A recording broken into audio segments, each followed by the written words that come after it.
Bombo Radio Philippines. Bombo Radio Philippines. Unmatched. Number one and most trusted source of news and information. Basta Radio Bombo.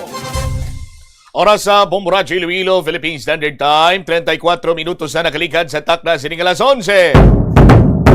Welcome sa pagpangalagad sa nga Bombo Anay sa U2 sa DYFM Bombo Radio Iloilo, ang flagship stations on the number one and most trusted source of news and information, ang Bombo Radio Philippines. Adlaw kita karon sa nga Miyerkules, Hulyo 1, unang adlaw sa ikapito nga bulan sa tuig 2026. Ini mo lang mo ang kurman Bombo Chama Blanco Hover sa mga nagapauna dalaguan karon nga mga balita. Iloilo City Disaster Risk Reduction Management Office sa Urban Search and Rescue ginpasiguro gamayara sang kapasidad nga magresponde sa naman nga kalamidad.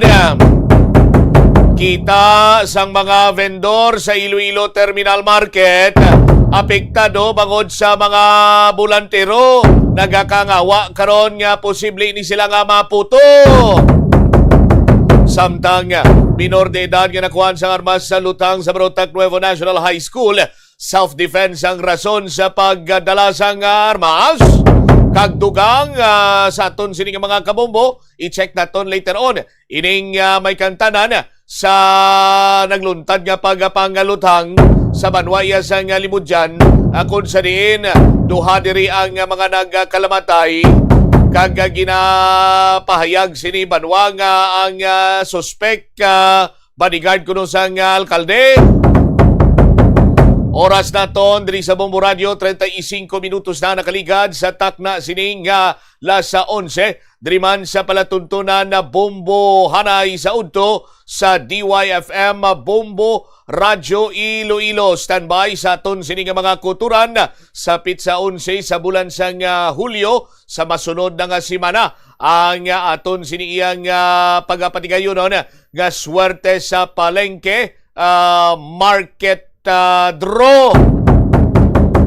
Aton sini nga swerte sa palengke 2026 ang pinakadako nga promo sa bilog siniyang promo. Biggest promo of all time kay nagalabot sa 9 million pesos total prizes nga panagtag nationwide. Sa aton sini nga mga kuturan yari ang mga proof of purchase nga dapat sini ninyo nga pagatipunon agod nga makapasakop kamo kag sarang nga magdaog sa cash siyahan. Cash mga biyan ang premyo. Dumalag ko sini nga mga cash prizes ang nagaulat para sa inyo. Sa aton sini nga mga kabombo yari ang mga produktong inyo sini nga tipunon. Holiday Sun Pride, All Day Holiday, Beefy Meaty Linam-nam. Duha ka paper labels ang corned beef in any size. Kag duha ka paper labels ang beef loaf in any size. San Miguel Corporation, San Miguel Pale Pilsen, the true global Filipino beer. Isa katansan sang 320 ml o kung isa katansan sang 300 or sang Pale Pilsen Grande, no? Tansan sang Pale Pilsen 320 ml o kung tansan sang Pale Pilsen Grande. R. Florete Pawn Shop and Jewelry, your Diamond and Pearl House, isa ka kupon sa tagsa sini ka 5,000 pesos ka minimum purchase o kung pagprenda sang alahas sarang na ikaw nga makaangkon sang imo siniya nga entry. Pure Gold, sa Pure Gold always sa panalo. Isa ka official receipt nga mayara sang minimum purchase nga nagabalor 300 pesos. Pwede na nga mangin proof of purchase. Ang dugang sini nga mga detalye bantayan sa dili lamang madugay. Check tanay pinakauligalakat sang panahon. Kaupod sa kay Miss Leonor Silvestre, one observer sa Pag-asa Iloilo. Miss Leonor, si Bombo Cham ini, maayong aga. Hi, hello, maayong aga. Muning waton latest for the update para sa karon ni adlaw sa Wednesday, July 1, 2026. So as of tanin to kaning aga, ginamonitor na itong si Bagyong Henry. Ay gina-estimate natin base sa mga available nga data nga yara siya sa may kalayon 240 km west, southwest of Albukay, Bataan. May maximum sustained winds nga 45 km per hour near the center, kagasa na up to 55 km per hour. Ang iya hulag ay pa westward at 25 km per hour. So base sa ating track and intensity outlook, si Bagyong Henry ay posibleng magagwa sa ating par sa karon sa gabi or buwas ng kaagahon. And then southwest monsoon naman ang nag-aapekto sa may western section sa Visayas kag Mindanao. Bangod sa nga sistema, diri sa western Visayas ay mag-eksperyensya sa mga galumon kalangitan nga may mga laptalap ng mga pag-ulan pangalat o panag-o tugas ang southwest monsoon. Makasarangan naman ang hangin natin magahalin sa direksyon southwest na magadala sa makasarangan ng pagbalot ng ating kadagatan.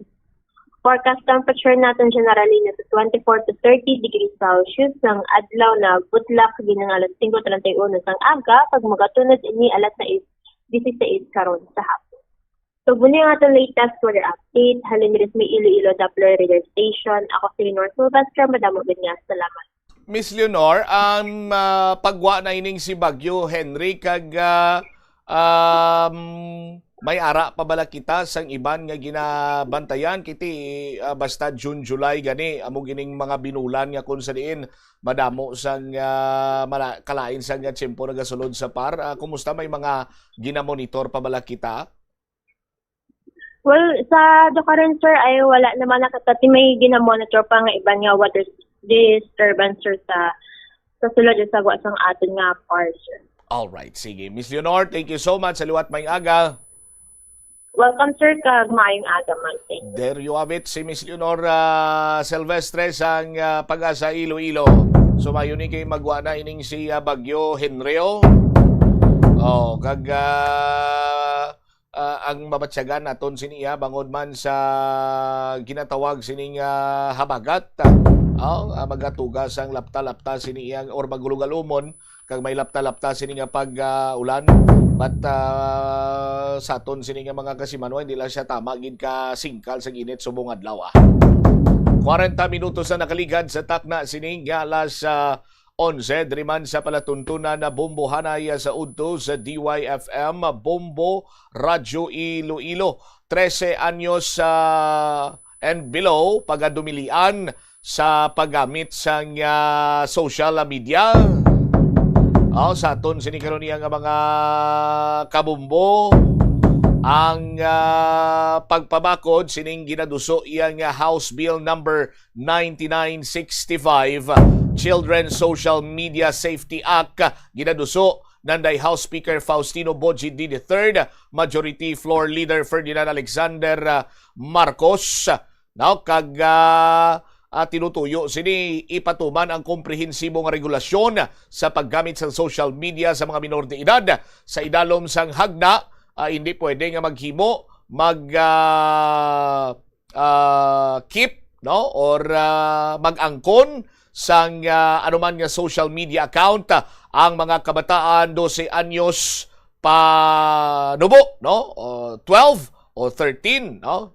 12 years old and below, no? Sa aton sini nga mga kauturan 12 years old and below. Samtang ang yara sa edad nga 13, no? Tubtob wala pa 18 panugutan nga magamit sa social media kung may ara sang permiso sa ginikanan o kung legal or legal guardian, no? Kag regular nga pagakumpirmahon ining mga platform sang nasambitan sini nga nagapang-idaron nga minor, no? Kung bala ini ang mayara sang pagpahanugot pananglitan ginbawi ang pagpahanugot, automatic ini nga mayara sang limitation or isuspend ang account sang bata. Magluwas sa age restriction hugot man nga ginadumili ang mga algorithm nga nagaduso sang makahalalit siniyang content, no? Pati na ang mga nagapatalang mga fake news nga nakadisenyo, no, sa platform kag AI generated content nga posible magpakuno-kuno, no, or magpalapaw sang matudtod sini nga impormasyon.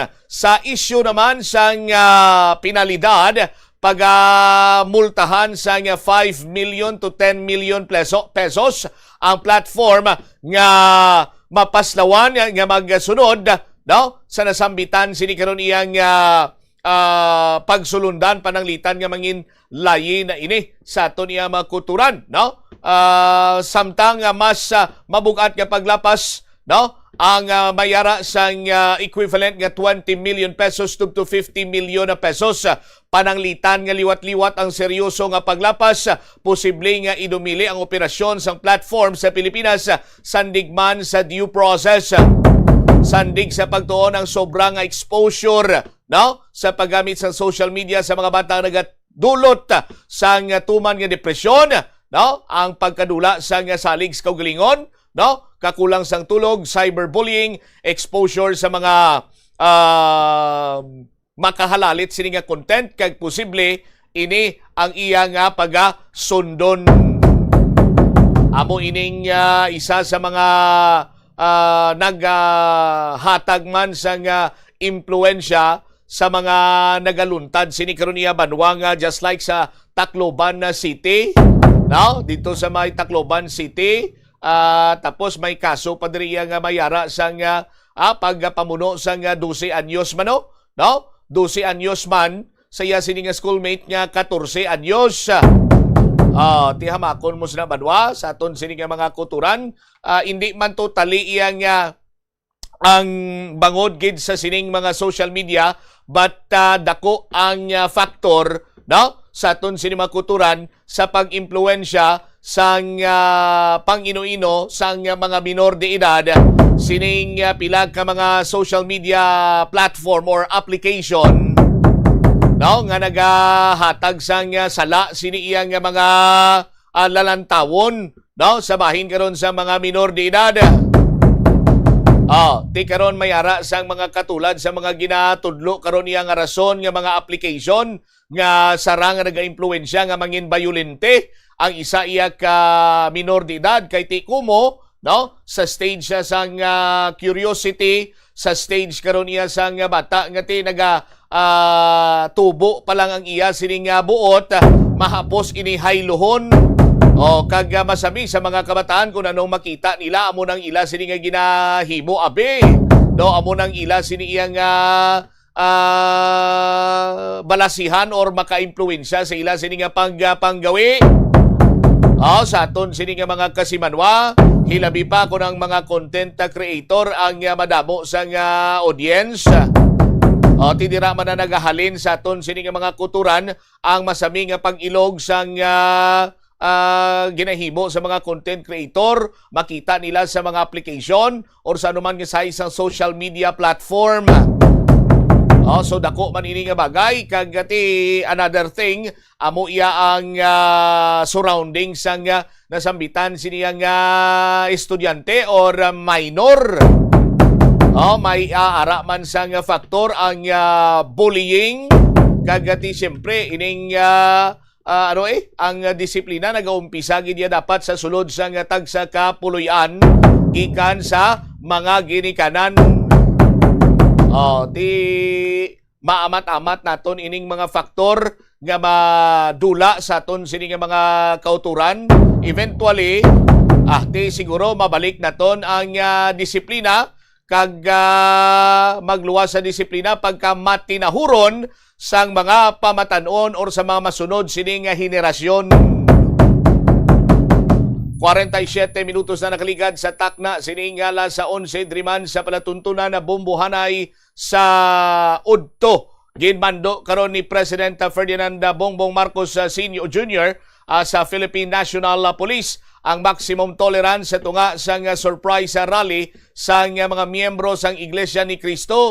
Sandig sa kay Attorney Clara Castro, no? Ang presidente naga-monitor gid mo sang hulag, nagaklinabo, bisan ara ini siya sa sulod sang palasyo.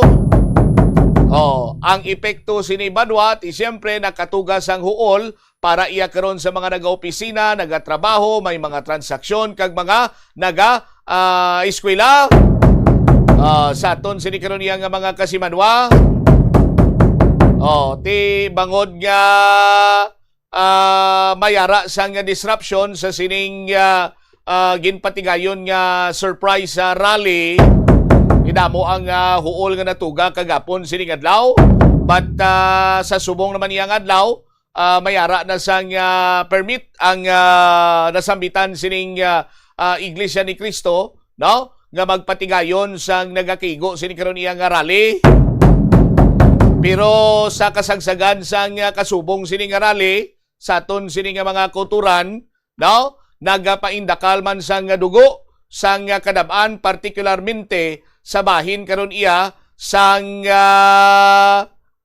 mga Katoliko or Kristiyano ining remarks nga ginbuyan ni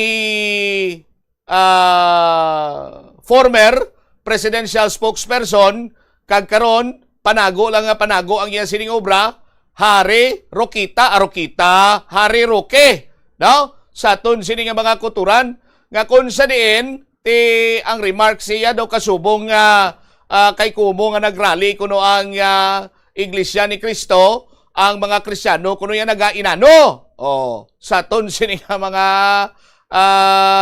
kauturan, uli bala diri sa Pilipinas, Attorney Roque, sir, kaya perkaton ta ka? Aperkaton ta ka sang mga tinaga nga mahangpan mo nga kung ano man yang imo sini nga interes or kung ano man dira yang interes nga ginapakigbato nyo, hindi nyo yapag isamurakot ang relihiyon. That is why nga mayara gani sang separation of powers, no, between the church and the government.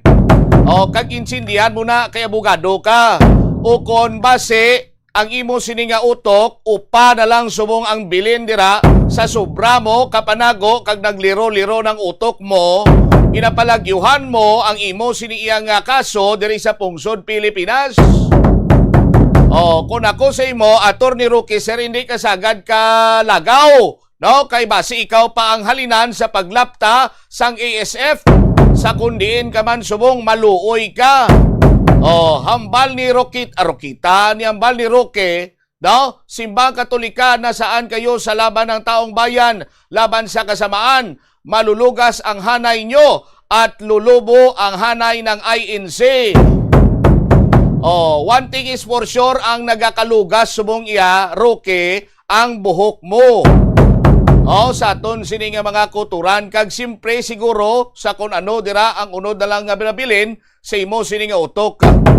Ti hamakon mo sini banwa nga nadalahig na iya sa kun ano man ang imo sini nga religious affiliation. Sa aton sini nga mga kuturan, kung may kinamatarong ang Iglesia ni Cristo nga mag-rally sa aton sini magkasimanwa, why man sa may nagapugong sini sa ila, as long as, no, naga-sandig or naga-santo ini sa aton iyang laye. Why question? Tisang nagligad sini adlaw, nagpanawagan man ang mga Kristiyanong katilingban, correct me if I'm wrong, but there's a white protest nga ginapatigayon. Galing kay ti ambot ko na yung relihiyon nimo, Attorney Roque, sir, no, may pigirili religion, base mo na yung iya, sa aton sini nga mga kabumbo, no, ti why man ya gani ito nagpasilabot sa aton sini mga kuturan adtong ginpatigayon nga white protest, why man kami nanawagan, sa aton sini mga kabumbo, kung ano man yang duso, ginadipinsahan sang hanay nimo kung sa diin ka naman nabilong, no? Most probably sa diin ka man nabilong, kung ginadipinsahan nyo man niya ang mga Duterte, no? Sa aton sini nga mga kabumbo, tinyo man ay kinamatarong, why lang ya dalahigay sang religion, sa aton sini nga mga kasimanwa, no? Ti amuning damo ang nagkuriit,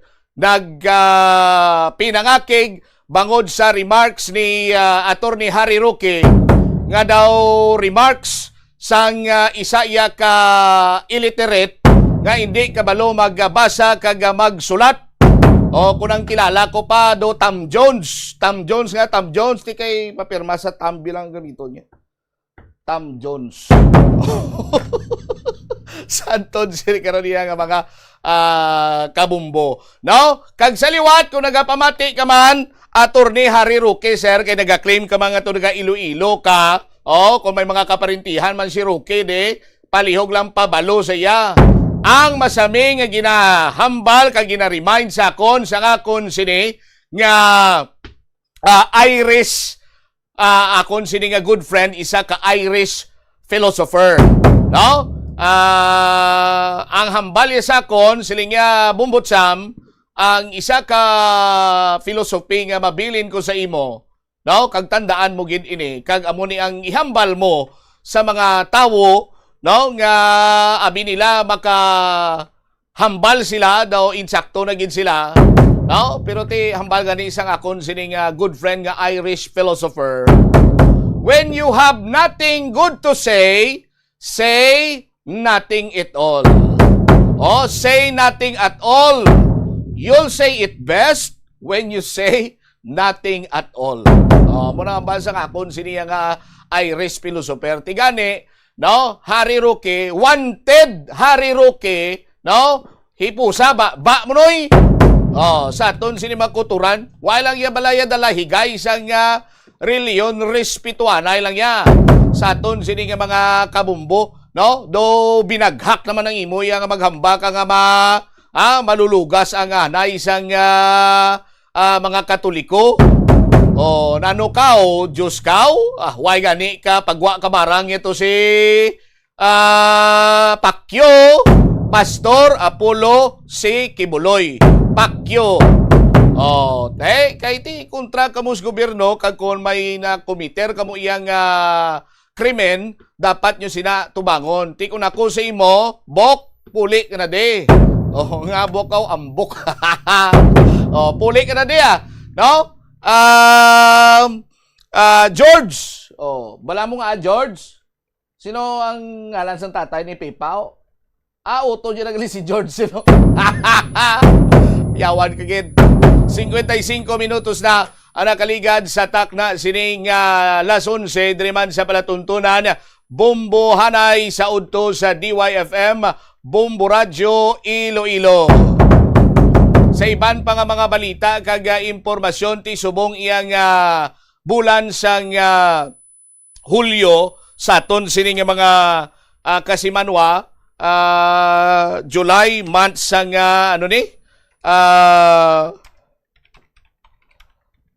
disaster preparedness month, no? Sa aton sining mga kabumbo, ti nagakadapat gid sini iyang mangin knowledgeable kita sa mga possible nga mga kalamidad or disaster nga posible magluntad diri sa aton nga pungsod, no? Sa aton sini nga mga tagpalamati kay kung inyo man sini nga nahibaluan, may mga nagaluntad sini nga mga mabaskog sini nga linog, hindi lang kay diri pungsod Pilipinas kundi sa bilog sini iyang kalibutan. So July officially gindesignate ini as National Disaster Resilience Month, no? Diri sa pungsod Pilipinas, sandig ini sa Executive Order number 29 series of 2017. Ining month-long observance, no? Kag subong man pag-focus sa mga basic awareness agon iya nga maka-dihon sa nga aktibo nga komunidad, no? Preparado nga komunidad sa anuman sini iya nga mga natural and human-induced hazards. Sa aton sini karon iya nga mga kabombo. Anyway, storyanta na duga nga sa aton man sini paday niya nga pagpangalagad diri lamang sa palatuntunan na Bumbuhanay sa udto. Balikan naton ini pagkatapos sang Bombo Network News.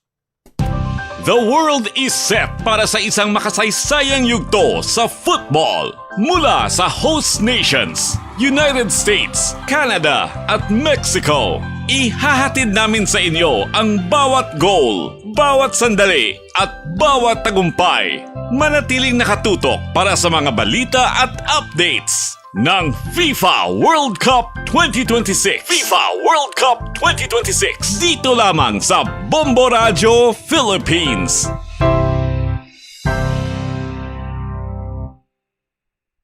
Sa dami ng gagawin, mundo'y mamadaliin. Pero nagbago to dahil sa'yo. Bumabagal ang mundo sa sarap ng luto ko. May one pot wonder na lutawit sarsaya. Ang sarsaya, nagbibigay ng kumakapit na linamnam. Bago to! Ang sarap saya, ninanamnam, tumatagal, binabalikan. Pag nandyan ang sarsaya, may sarap at may saya. Saya! Kapit ang sarap, kapit ang saya.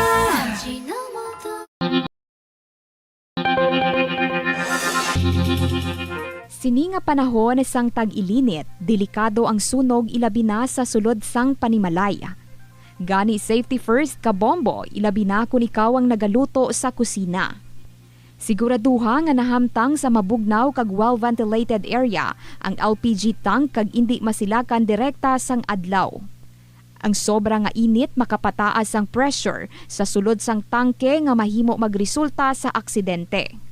Tsekyaron ini kung may tagas kag ipalayo sa kalayo.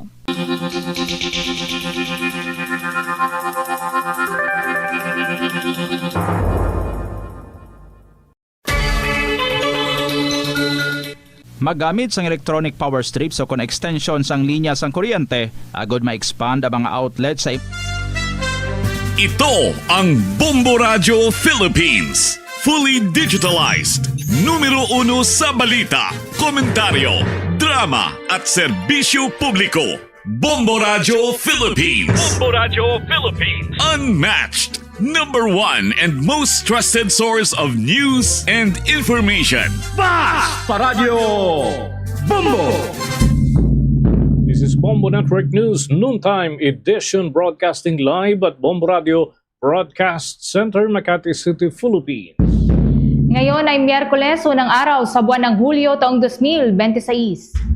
Sa ating mga headlines, sa ating ulat panahon ng Bagyong Henry, napanatili ang lakas habang papalayo na sa Philippine landmass at patungo na ng West Philippine Sea. Ang Philippine National Police hinihintay pa ang hirit na extension sa oras ng isinasagawang rally ng Iglesia ni Cristo. Ilang grupo rin nagsagawa ng rally sa lungsod ng Maynila. Office of the Ombudsman hindi tinanggap ang resulta ng investigasyon ng Department of Justice sa kaso ni Senator Joel Villanueva. Si Justice Secretary Vida tiniyak naman makikipagtulungan pa rin sa Tanod Bayan.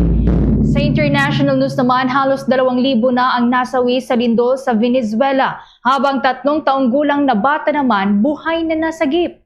Samantala, dating Israeli Army Chief nilunsad na ang kampanya upang patalsikin sa pwesto si Prime Minister Benjamin Netanyahu. Sa ating FIFA World Cup update, ang France pasok na sa round of 16 matapos tambakan ng Sweden. Kylian Mbappe ay muling gumawa ng kasaysayan dyan sa FIFA World Cup 2026. At live nationwide via satellite, dumako na tayo sa mga detalye ng ating mga balita. Bombo Weather Update. Napanatili ng Bagyong Henry ang taglay nitong lakas ng hangin habang nananatili sa loob ng Philippine Area of Responsibility at patuloy itong kumikilos ng pakanluran dyan sa may bahagi ng West Philippine Sea o sa layong 240 kilometro mula naman sa Abukay, Bataan. Taglay na ng naturang bagyo ang maximum sustained wind na 45 kilometers per hour at yung kanyang pagbugso ay 55 kilometers per hour. Nakakatas pa rin ang tropical cyclone wind signal number 1 sa ilang bahagi ng Luzon kung saan ay inaasahan ang minimal hanggang minor effect ng malalakas na hangin at pagbuhos ng ulan. Ang habagat naman na pinalakas ng bagyo ay magdadala ng malakas din na bugso ng hangin at mga pag-ulan sa Batanes, Cagayan Valley Region, Ilocos Norte, Pangasinan, Zambales, Bataan, Metro Manila, Calabarzon at ang Mimaropa Region. Pinapayuhan ng mga mangingisda na lalo na yung may maliliit na sakyang pandagat na umiwas muna sa paglalayag sa mga nabanggit na bahagi ng karagatan, lalo't katamtamang taas ng alon hanggang aabot sa 2.5 metro sa ilang bahagi ng mga dalampasigan. Inaasahan mga kabombo na lalakas pa ang Bagyong Henry at maaaring maging tropical storm pagsapit naman ng 2 ng Hulyo, ngunit wala na itong direktang epekto sa ating bansa. posibleng makalabas na ng Philippine Area of Responsibility ang naturang bagyo sa loob ng maghapong ito at o kaya naman ay bukas ng madaling araw. Patuloy na pinapaalalahanan ng publiko na mag-ingat at sundin ang mga abiso ng mga lokal na pamahalaan at mga eksperto upang maprotektahan ang buhay at ari-arian. Kaugnay naman po ng posibleng epekto ng bagyo, nakataas ang flood warning sa 12 rehiyon sa Pilipinas ngayong araw po ng Miyerkules. Ang mga naturang rehiyon ay apektado sa malawak na sirkulasyon ng bagyong Henry na nasa silangang baybayin ng bansa at ng pag-iral ng hanging habagat na nagdadala naman ng malawakang pag-ulan. Ayon sa State Weather Bureau, mataas ang banta ng biglaang pagbaha sa mga babanggitin po nating lugar. Kabilang dyan ang Metro Manila, maging sa Region 3 o Central Luzon, Region 4A o Calabarzon, Region 4B o Mimaropa, Region 5 o Bicol Region, Region 6 o Western Visayas, Region 7 o Central Visayas, Region 8 o Eastern Visayas, Region 9 o Zamboanga Peninsula, Region 10 o Northern Mindanao at maging dyan sa Region 11 o Davao Region, maging sa Bangsamoro Autonomous Region in Muslim Mindanao. Ayon sa Weather Bureau, posibleng magtatagal ng ilang oras ang mga pag-ulan na mararanasan sa mga nabanggit na lugar at magpataas pa sa antas ng tubig sa mga kailugan.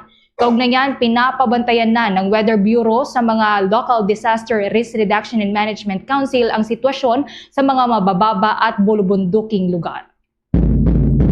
Kaugnay pa rin mga kabombo ng sitwasyon sa lagay ng panahon, suspendido ang pasok sa mahigit 40 lugar ngayong Miyerkules 1 ng Hulyo ay laman sa kalagayan ng panahon dulot pa rin ng bagyong Henry. Ang mga ito mga kabombo ay pawang mula sa Calabarzon region na kinabibilangan ng mga sumusunod na lugar, partikular yung area ng Laguna, lahat ng antas, pampubliko man o pribado, Alaminos at yung area ng Kalawan, Fami, Liliw, Magdalena at Pagsanghan, maging ang Nagcarlan, Pila, Rizal at San Pablo City, Santa Cruz at Victoria. Ang probinsya naman ng Batangas ay may deklarasyon din ng kanselasyon ng klase sa lahat ng antas, public at private na kinabibilangan ng area ng Alitagtag, Balayan, Balete, Batangas City, Bawan at Calacá.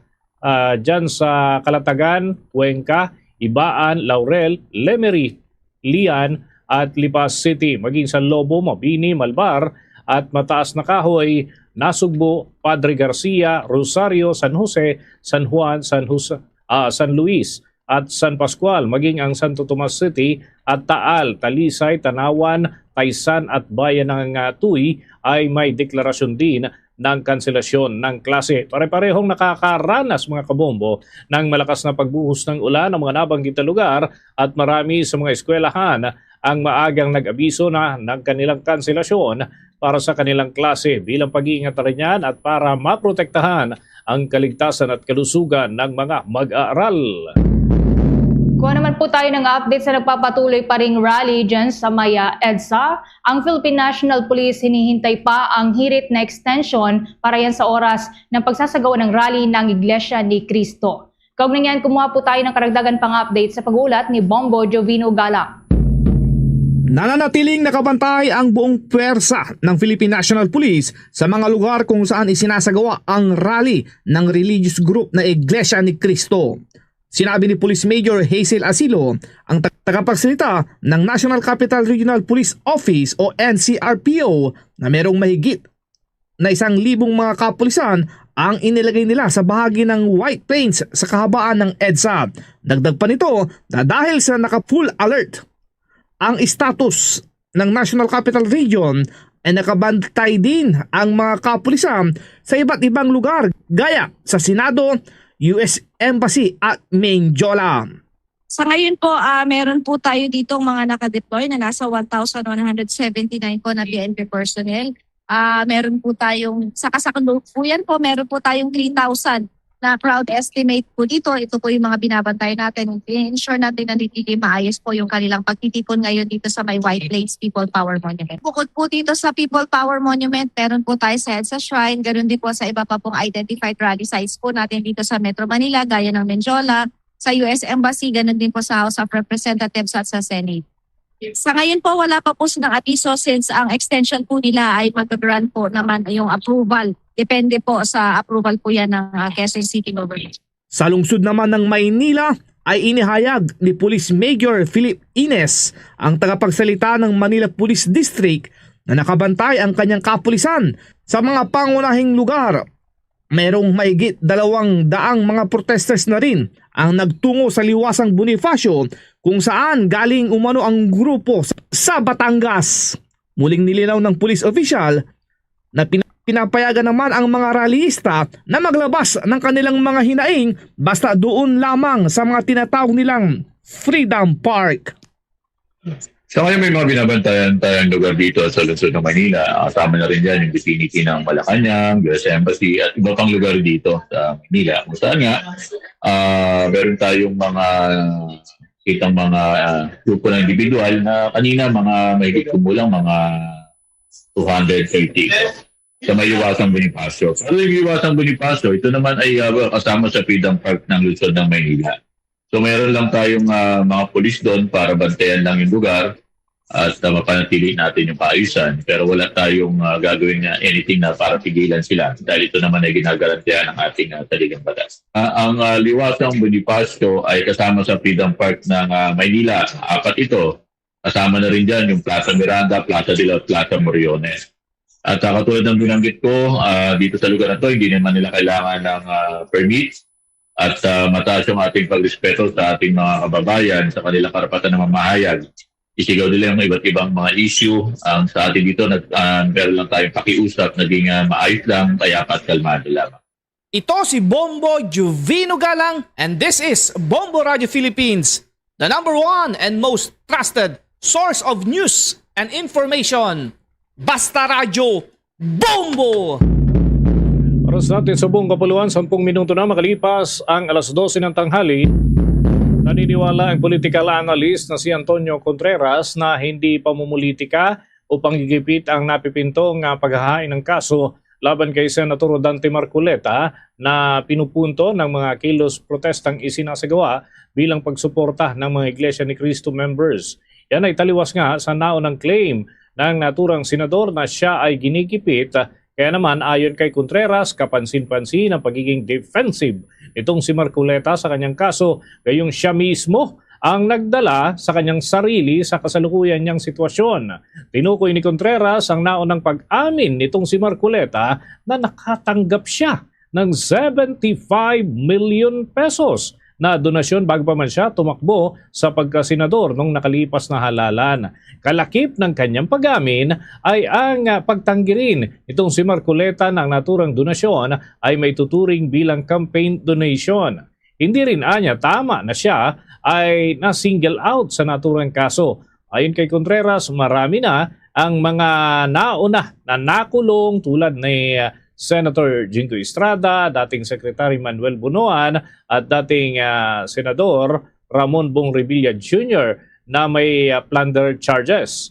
Walaan niyang batayan ang claim nitong si Marcoleta na siya ay pinupuntirya dahil simula pa lamang ay batid na ni Marcoleta na bawal tumanggap ng malaking halaga ng pera habang nakaupo bilang isang mambabatas. Dahil hindi anya may tuturing na campaign donation, ang natanggap na 75 million pesos ay may tuturing ito na isang regalo na bawal din sa isang public official. Dahil naman lagpas ito sa 50 million ay pasok doon sa kasong threshold ng plunder, kaya naman ito ang kanyang kinakaharap na usapin.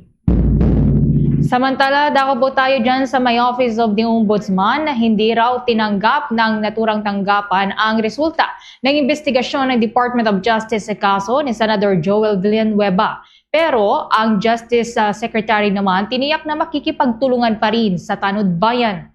Kaugnay niyan may report si Bombo Grant Hilario. Inamin ni Ombudsman Jesus Crispin-Boying Remulla na kilalang hindi tinanggap ang isinamiteng resulta ng Department of Justice sa investigasyon isinagawa nito ukol sa kaso ni Senador Joel Villanueva. Ayon kay Ombudsman Remulla, nakukulangan anya sila sa case build-up na ginawa ng kaguran patungkol sa kaso ni Senador Joel may kinalaman sa pagkakasangkot nito sa anomalya ng flood control projects. Gitnyaya, diskresyon o choice naman ng tanod bayan kung kanilang tatanggapin ang naturang resulta ng investigasyon sapagkat sila naman daw ang nagtalaga sa kagurana. Kung kaya't dahil dito naglunsad ng panibago at sariling preliminary investigation ang Office of the Ombudsman patungkol sa aligasyong pagkakadawit ng senador sa anomalya o korupsyon. Hindi namin tinanggap yung findings ng DOJ kasi nakulangan kami sa case build-up na ginawa ng DOJ, so we had to conduct our own. And we have to conduct our own. Ano yan eh? It's our choice whether or not to accept the work of the DOJ because we delegate work to them. And in case we have to improve on the cases to make sure that they're tight cases, watertight cases, then we conduct our own PI in this office. Kasi nga, what we delegated was not the result was not satisfactory to us, to our standards. Sa kabila ng pagkakasabi na nakakulangan ng ombudsman sa ginawa aksyon ng kagurana, tiniyak pa rin ng Department of Justice ang koordinasyon nito sa tanod bayan. Ayon kay Justice Secretary Attorney Frederick Vida, tuloy pa rin ang kanilang pakikipagtulungan sa Office of the Ombudsman upang mapanagot ang mga individual na tiwali o nagkamali. Sir, sabi ni Ombudsman, hindi po satisfied sa case build-up against Joel Villanueva. What's our reaction to this po? We continue working together, okay? Whatever the lacking documents or lacking pieces of evidence, we continue what's available. We need to know. I cannot say lacking documents, no? Kung hindi satisfied, we make it satisfactory. Kasi at the end of the day, we want people accountable. Diba? We want those who have done this republic wrong to make them accountable. Tumanggi ng ibahagi ni Justice Secretary Vida ang partikular sa kaso kung ano ang naging rekomendasyon ng kagurana sa ombudsman. Pati kumpirmasyon na hindi natutuluyang kasuhan si Senador Villanueva ay di pa rin umano maaaring sagutin at sinabing nasa ombudsman na ang magiging desisyon. Babaguhin kayo? Ganito yan eh. Ganito yung babaguhin, di ba? Pag may maling ginawa, dapat di mo na ulitin. Di ba? Pag yung tama, pwedeng ulitin. Sir, Ano lang naman ang learnings, na hindi na po kasuhan si Senator Joel Villanueva? That's a presumption that we cannot reach at this time, no? Pero what's your recommendation, Direk? Kasuhan? That's a conclusion again we cannot reach at this time. Ano sa? Well, we need to defer to the Office of the Ombudsman. Kasi at the end of the day, it's the control of the Ombudsman and we respect yung kanilang evaluation of the pieces of evidence related to them by the DOJ. Again, we will work together. Okay? Secretary Burgos. Mula dito sa Department of Justice, ito si Bombo Gran Hilario and this is Bombo Radio Philippines, the #1 and most trusted source of news and information, Bast Radio. Bombo! Nagatid niyan sa atin sa oras na 16 na minuto na makalipas ang alas 12 ng tanghali. Pansamantalang pinalaya ng mga otoridad ang dalawang individual na inaresto sa magkahiwalay na komosyon dyan sa rally ng Iglesia ni Cristo malapit sa EDSA People Power Monument sa Quezon City. Yan ay habang nagpapatuloy ang investigasyon. Ayon sa Quezon City Police District, kabilang sa mga iniimbestigahan ang isang rallyista na umano'y nanuntok ng pulis at isang driver ng bus na sinasabing sangkot sa insidente kung saan ay naipit ang isang babaeng pulis sa kahabaan ng EDSA nitong 30 ng Hunyo. Sinabi ng Quezon City Police District na patuloy pa ang kanilang pag-verify doon sa pagkakakilanlan ng naturang individual o mga individual at pagkakasangkot ng dalawang ito doon sa naturang kaso pati na yung iba pang mga issue sa nasabing rally. Samantala, nananatili naman sa Philippine National Police General Hospital ang dalawang pulis na nasugatan sa insidente at patuloy na nilalapatan ng lunas. Ayon sa mga otoridad, ang komisyon ay nangyari lamang sa umaga at hindi na lumala pa habang naging mas maayos naman at mapayapa ang kabuuan ng pagtitipon kahapon.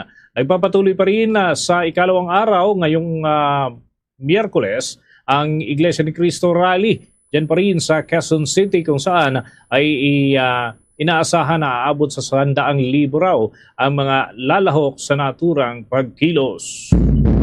Samantala, dako naman po tayo dyan sa Palasyo Malacanang. Si Pangulong Bongbong Marcos nangakong patuloy na palalakasin pa ang kakayahan ng Philippine Air Force. Kaugnayan may nakalapang report si Bombo Annalise Soberano. Nangako si Pangulong Ferdinand Marcos Jr. na patuloy na palalakasin ng pamahalaan ang kapabilidad at kakayahan ng Philippine Air Force. Ayon sa Pangulo, kabilang sa mga hakbang ng gobyerno ay ang pagbili ng mga bagong helicopter, eroplano at surveillance radar sa ilalim ng Philippine Air Force Modernization Program, pati na ang pagpapalawak ng pagsasanay ng kanilang mga tauhan. Binigyang diin ni Pangulong Marcos ang kahalagahan ng mahigpit na pagpapatupad ng safety protocols at pagtiyak sa airworthiness ng lahat ng aircraft upang mapangalagaan ang kaligtasan ng mga piloto. Hinimok din ni Pangulong Marcos ang mga taga-Philippine Air Force na panatilihin ang pinakamataas na antas ng profesionalismo, disiplina at integridad. Pero higit sa lahat, kailangan ay matiyak ng bawat sundalo na manatiling tapat sa kanilang constitutional duties at maprotektahan ang mga tao. Bukod dito, dapat din anyang masigurong madepensahan ang mga democratic institutions na nagbabantay para sa ating kalayaan. Pakinggan natin si Pangulong Ferdinand Marcos Jr. Committed to providing the Philippine Air Force with the resources, the opportunities, and the support necessary to carry out your mission with honor and with excellence. As your Commander-in-Chief, I encourage you to continue upholding the highest standards of professionalism, discipline, and integrity. Above all, remain faithful to your constitutional duty to protect our people and defend the democratic institutions that safeguard our freedoms. Samantala, kinilala din ni Pangulong Marcos ang ambag ng Philippine Air Force sa disaster response, territorial defense at pakikipag-ugnayan sa mga kaalyadong bansa. Bukod sa modernisasyon ng mga kagamitan, binigyang halaga ng Pangulo ang patuloy na pamumuhunan sa kapakanan at pagsasanay ng mga tauhan ng Philippine Air Force upang mas ligtas at mas epektibo nitong magampanan ang kanilang tungkulin. Mamayang gabi, Bombo Dennis, alas 7:40, aalis ang Pangulong Marcos patungong Canada para sa 4 na araw na state visit. Pakinggan natin si Pangulong Ferdinand Marcos Jr. The Air Force has deepened its cooperation with allies, enhanced interoperability, and promoted regional stability. At the same time, you have reinforced our territorial defense through sustained patrols and air surveillance operations, strengthening our maritime domain awareness and sovereignty protection. During times of calamity, you have shown up to rescue stranded individuals and to support affected communities when they needed the government most. Alright, Bomboan, follow-up lamang doon sa pagtungo ni Pangulong Ferdinand Marcos Jr. doon sa Canada. Meron na bang announcement coming from the Palasyo Malacanang kung sino yung itatalaga na caretaker? Kasi nga, ongoing yung mga isinasagawa ngayon ng mga kilos protesta ng INC. Alam mo, Bombo Everly, mamayang gabi pa yan i-announce pagkaalis ni Pangulong Marcos sa Canada. So alas 7:40 mamayang gabi ang departure para kay Presidente at ng buong delegasyon ng Pilipinas patungong Canada. So abangan natin, pero ang the usual niyan ay itinatalaga ni Pangulong Marcos itong si Executive Secretary Ralph Recto, si DAR Secretary at si DepEd Secretary. So pero posibleng mabago pa iyan mamaya, Bombo Everly. So sa ngayon, ang Malacanang naman ay nakatutok dito nga sa patuloy na itong surprise rally. Pero ngayon hindi na ito surprise rally dahil nga nakakuha na daw ng permit itong Iglesia ni Cristo. Pero tiniyak na ng Palasyo ng Malacanang na nakahanda ang gobyerno sa anumang contingency. At may mga direktiba na rin si Pangulong Marcos sa Department of Interior and Local Government at maging sa Philippine National Police para na hindi na mag-escalate pa itong rally at hindi maabala ang publiko dahil ang primordial concern ng Pangulo ang pag-abala sa ating mga kababayan, hindi lamang sa mga estudyante kundi sa lahat at maging sa negosyo dahil nakaka-apekto na ito, Bombo Everly. Okay, Bombo Dennis. Okay, with that, maraming salamat, Bomboan. Mula dito sa Palasyo ng Malacanang, Bombo Anali, Montaño Soberano nag-uulat. And this is Bombo Radio Philippines, the #1 and most trusted source of news and information. Basta Radio. Bombo.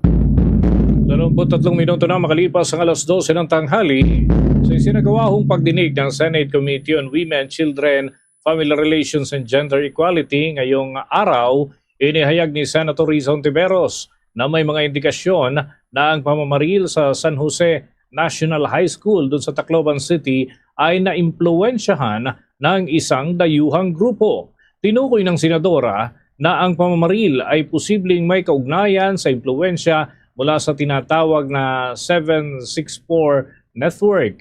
Ang grupong ito ay nagmula doon sa Texas sa Estados Unidos. Sa United States, mga kabombo, ang 764 ay opisyal na itinalaga bilang isang mapanganib na global child exploitation enterprise.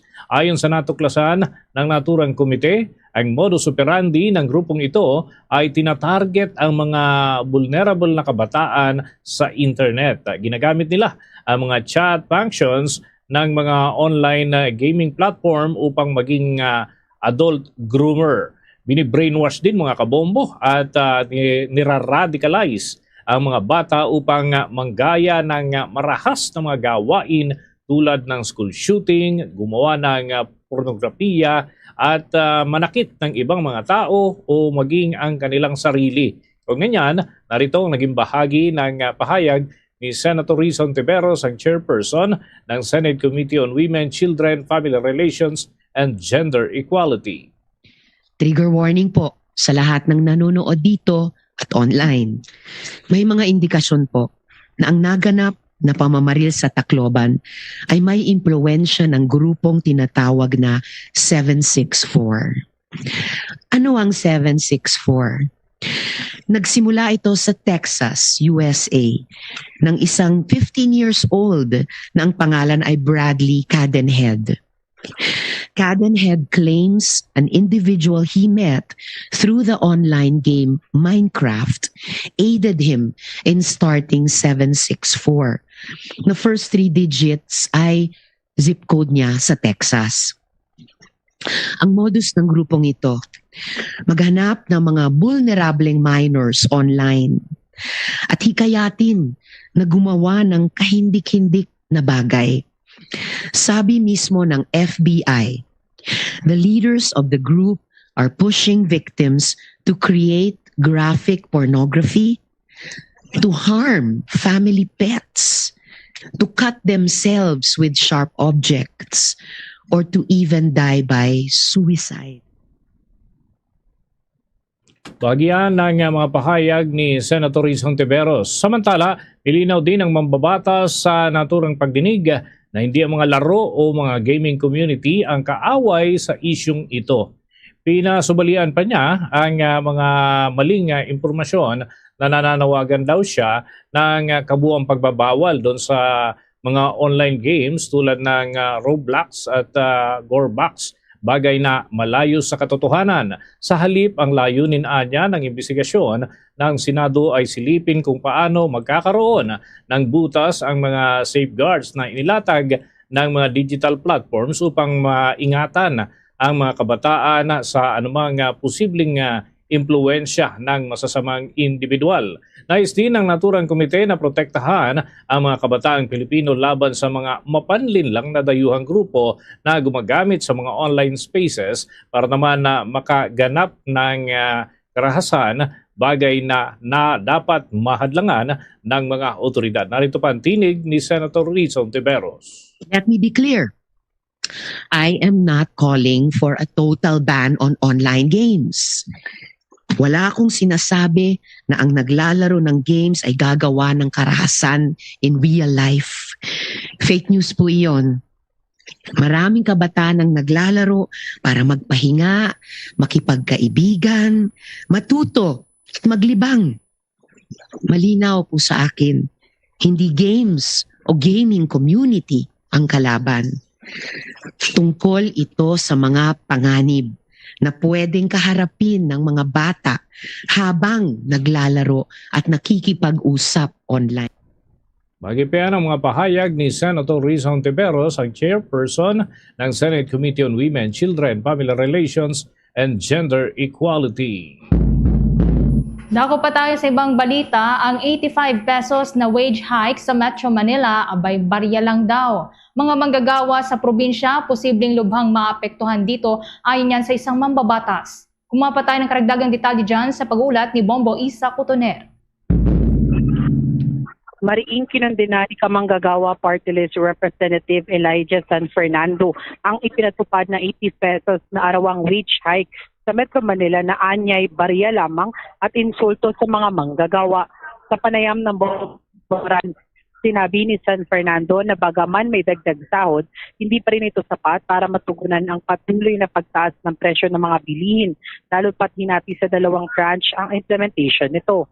Nauna nang inanunsyo naman ni Department of Labor and Employment Secretary Francis Tolentino na 60 pesos ang ipatutupad sa Hulyo ng kasalukuyang taon o ngayong buwan yan, habang ang natitirang 25 pesos ay ibibigay naman sa Enero ng susunod na taon.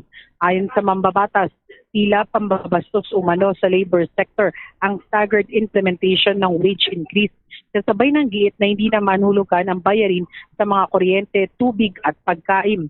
Ipinunto rin ng mambabatas na base kasi sa datos ng Philippine Statistics Authority, bumaba na ng 30% ang purchasing power ng piso kumpara noong taong 2018, dahilan upang lumiit ang tunay na halaga ng sahod ng mga manggagawa. Anya, tinatayang nasa 100 pesos hanggang 200 pesos ang nawalang halaga sa arawang kita ng mga manggagawa, kaya nanatiling kulang ang 85 pesos na aumento para makasabay sa gastusin. Kaugnay niyan, pakinggan natin ang tinig ni Representative Elijah San Fernando sa exclusive interview ng Bombo Radio Philippines. Bakit ipinangangalandakan at bakit proud na proud ang DOLE, Regional Wage Board, dito sa 85 pesos na binabanggit nila? O bakit to namin binabanggit na barya? Gobyerno na ho mismo ang nagsabi na mula noong 2018, sabi ng Philippine Statistics Authority, yung purchasing power ng mga manggagawa nabawasan ng 30%. Kung kukumputin po natin yan, kung dito ka sa NCR, so 695, so 30%, mga around nasa 100 to 200 pesos po ang nawala na doon sa halaga ng kinikita mo. O ngayon, kung 100 to 200 pesos ang nawawala na sa halaga ng kinikita mo, bakit ka bibigyan ng 85 pesos? At bakit yung 85 pesos, inutay-utay mo pa, ginawa mo pang hulugan? Dagdag pa ng mambabatas, naniniwala siya kung magkakaroon man ng wage increase sa mga probinsya, malaki ang posibilidad na mas mababa pa ito sa ipinatupad na 85 pesos na dagdag sahod sa Metro Manila. Dahil dito, muling iginiit ng mambabatas ang panawagang buwagin ang provincial rate system at ang regional wage board dahil anya hindi naman magkakalayo ang epekto ng pagtaas ng presyo ng mga pangunahing bilihin sa iba't ibang bahagi ng bansa. Ayon sa kanya, hindi lamang mga manggagawa sa Metro Manila ang nahihirapan kundi maging ang mga nasa probinsya na patuloy ding humaharap sa mataas na presyo ng mga pangunahing gastusin. Muli, ang tinig ni Representative Elijah San Fernando sa panayam ng Bombo Radio Philippines. Dahil ongoing po yung mga Regional Wage Board consultations and hearings, ang i-expect nyo po na taas sahod at ilalabas na wage order ay mas barya pa kumpara dito sa NCR. So kaya po tuloy ang ating panawagan sa House of Representatives. 200 congressman na ho ang sumusuporta doon sa ating panukalang batas. Pero hindi pa rin po nai-schedule sa plenaryo. Kaya nakikiusap kami sa House leadership na i-schedule na yan sa plenary for debate at mapag-usapan na, mapagdebatihan at mapagbotohan na. Para sa Bombo Network News, ito si Bombo Isa Cotoner and this is Bombo Radio Philippines. The number one and most trusted source of news and information, Basta Radio Bombo. Sa tuloy-tuloy nating pagbabalita, nakikita ng Office of the Ombudsman na mapapalakas dahil pagtestigo ni dating Department of Public Works and Highways Secretary Manuel Bunuan ang mga kaso laban kina Leyte Representative at dating House Speaker Ferdinand Martin Romualdez at dating Senador Ramon Bongrevilla Jr. kaugnay ng umano'y flood control scam. Ayon kay Assistant Ombudsman Miko Clabano, mahalaga ang testimonya ni Bunuan dahil wala umanong paper trail ang nalawak na korupsyon at siya mismo ang nakipag-ugnayan sa mga mambabatas at opisyal ng gabinete. Anya, minamanipula ang budget ng Department of Public Works and Highways at ang mga mambabatas ang nagdidikta sa sistemang ito. Nauna nang sinabi ng Office of the Ombudsman na may probable cause upang sampahan si Romualdez ng kasong plunder, direkta at hindi direktang panunuhol na kinasasangkutan nito, pati na ang issue ng money laundering kaugnay ng umano'y 56 billion pesos na kickback sa flood control projects. Itinanggi naman ito ng kampo ni Romualdez. Sinabi rin ni Clavano na isinasalang-alang ang edad at kalagayan, pati na ang kalusugan ng 80 anyos na si Bunuan at mas mahalaga na magamit ang kanyang testimonya upang mapanagot ang mga nasa likod ng isa sa pinakamalaking anomalya sa pondo ng pamahalaan. Tinututulan naman ng grupong kabataan na Samahan ng Progresibong Kabataan o SPARK ang plano ng Ombudsman na gawing state witness si dating Department of Public Works and Highway Secretary Manuel Bunuan sa kaso ng katiwalian sa flood control projects. Ayon sa grupo, ang hakbang na ito ay tila pagbibigay gantimpala sa maling gawain at pag-alis ng pananagutan sa administrasyon ni Pangulong Ferdinand Marcos Jr. Iginiit ng SPARK na may sapat ng testimonya mula sa mga dating opisyal ng DPWH upang patunayan ang mga maanumalyang proyekto. Si Secretary o dating Secretary Bunuan ay dati nang binatikos matapos humiling ng medical na exemption sa kanyang pagkakaresto kaugnay ng kasong plunder na isinampa noong buwan ng Hunyo.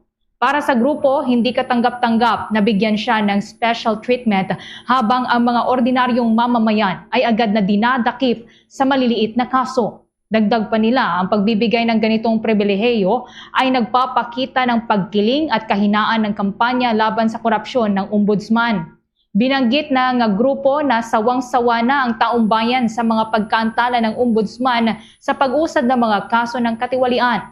Anila, ang mas matagal na aksyon ay lalo lamang nagpapakita ng kawalan ng bisa ng anti-corruption drive ng pamahalaan.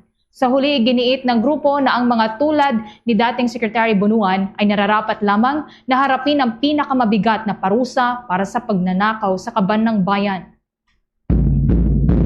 Samantala mga kabombo, mga ka-Star Nation, dako muna tayo para sa mga karagdagang updates na nagpapatuloy pa rin na kilos protesta ng grupong Iglesia ni Cristo o Relihiyong Iglesia ni Cristo dyan sa bahagi po ng EDSA.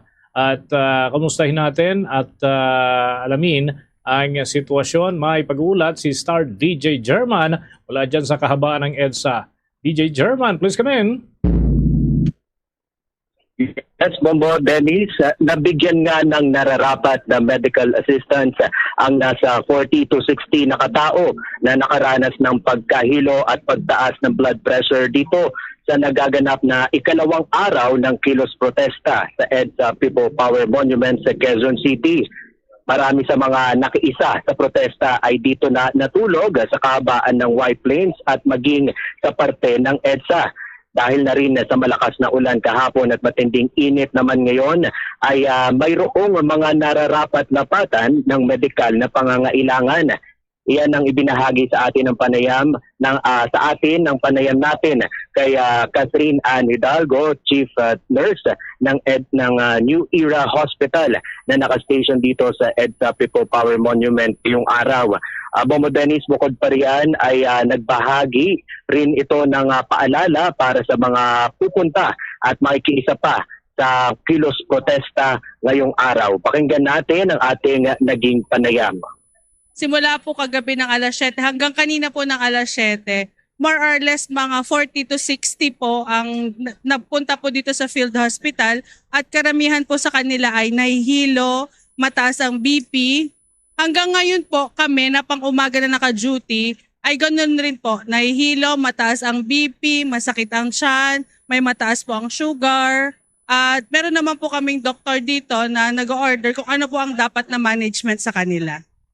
Siguro po magdala po tayo ng tubig, magdala po tayo ng panangga sa init kasi sobrang init po talaga. Payong, hat, tubig, stay hydrated lang po. Yan po ang naging bahagi ng ating panayam kay Catherine Ann Hidalgo, Chief Nurse ng New Era Hospital. Hospital na nakastation po dito ngayon sa EDSA White Plains sa Quezon City. At Bombo Dennis, dahil nga matagumpay na nakakuha ng permit ang protest rally dito sa EDSA People Power Monument ngayong araw, ay inaasahan na matatapos ito mamayang alas 8 ng hapon.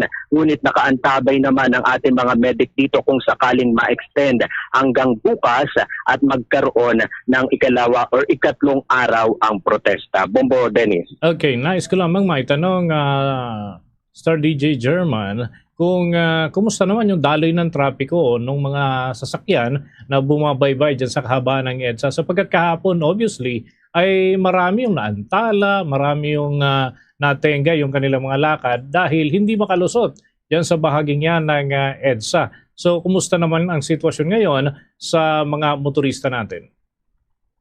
Bobo Dennis, sarado nga ang ilan sa mga lanes dito sa northbound. Pagkatapos po yan or pagkababa sa Skyway ng Ortigas. Ang bukas lamang po dito ay 2 lanes, kasama na po doon yung EDSA carousel or yung bus lane. Kaya naman ay bumper to bumper, no, yung daloy ng sasakyan, yung mga sasakyan na nandito po ay dikit-dikit hanggang sa siguro hanggang pag-akyat ng Skyway sa Ortigas. Bombo Dennis. Okay, si Bombo Ever may tanong din. Alright.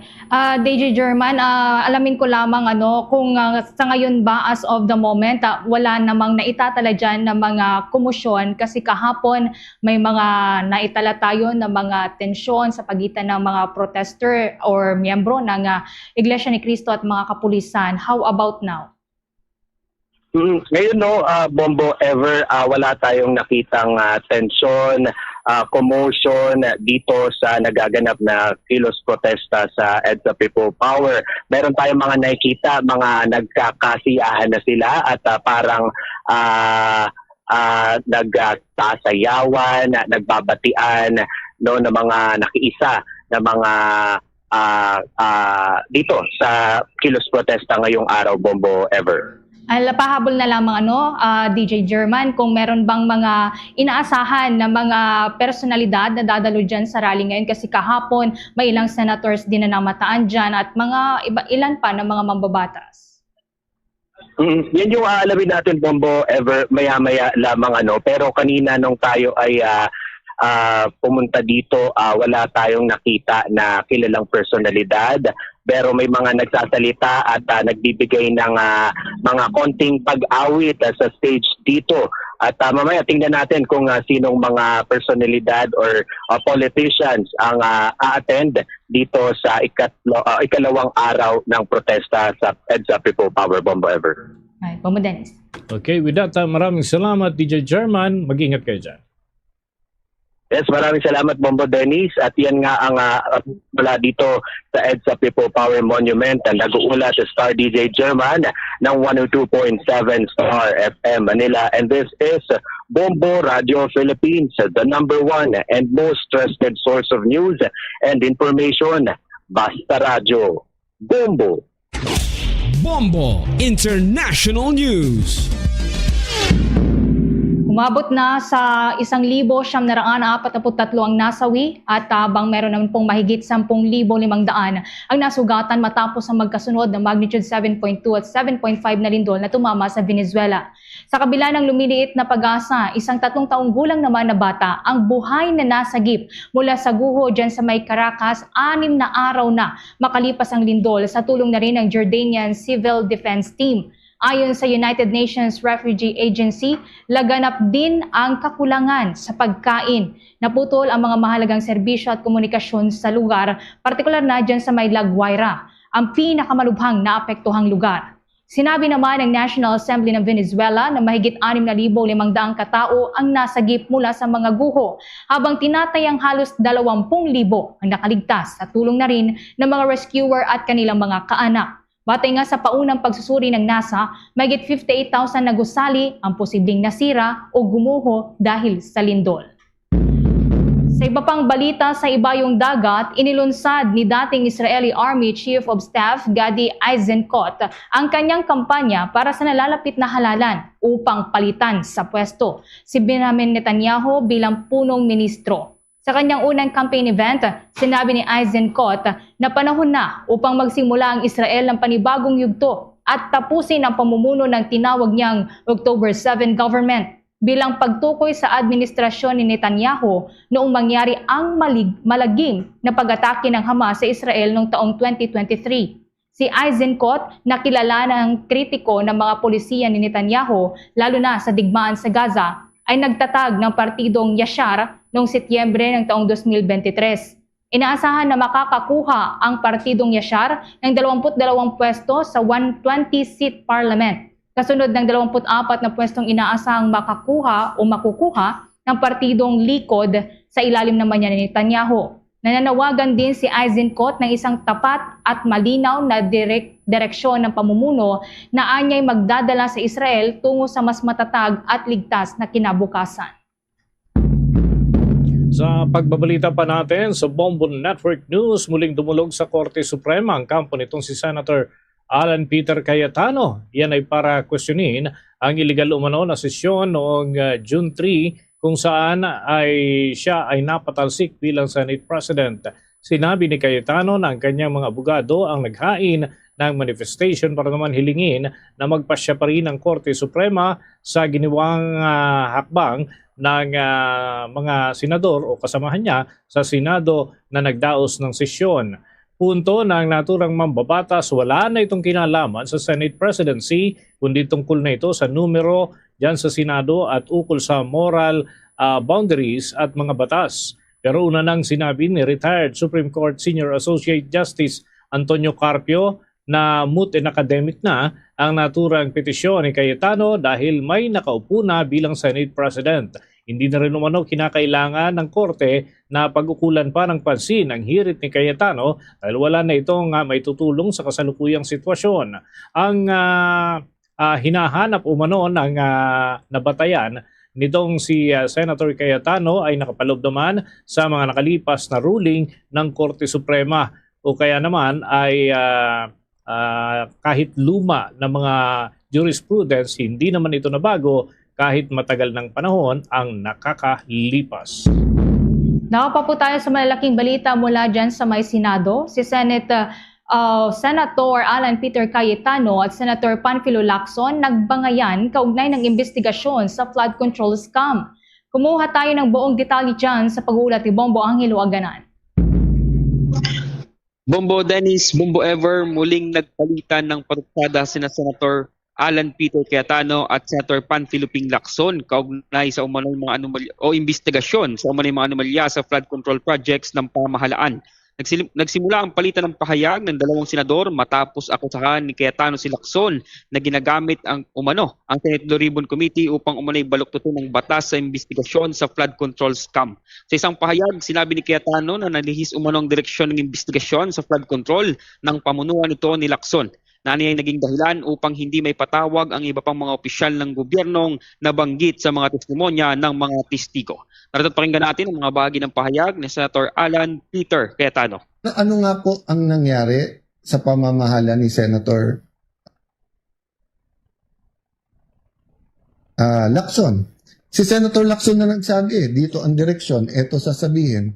Nung may nabanggit ng mga pangalan, siya na magsasabi, eto sinabi ni Yusek Bernardo, meron delivery pero hindi sa Malacayan, sa ganito. Di ba?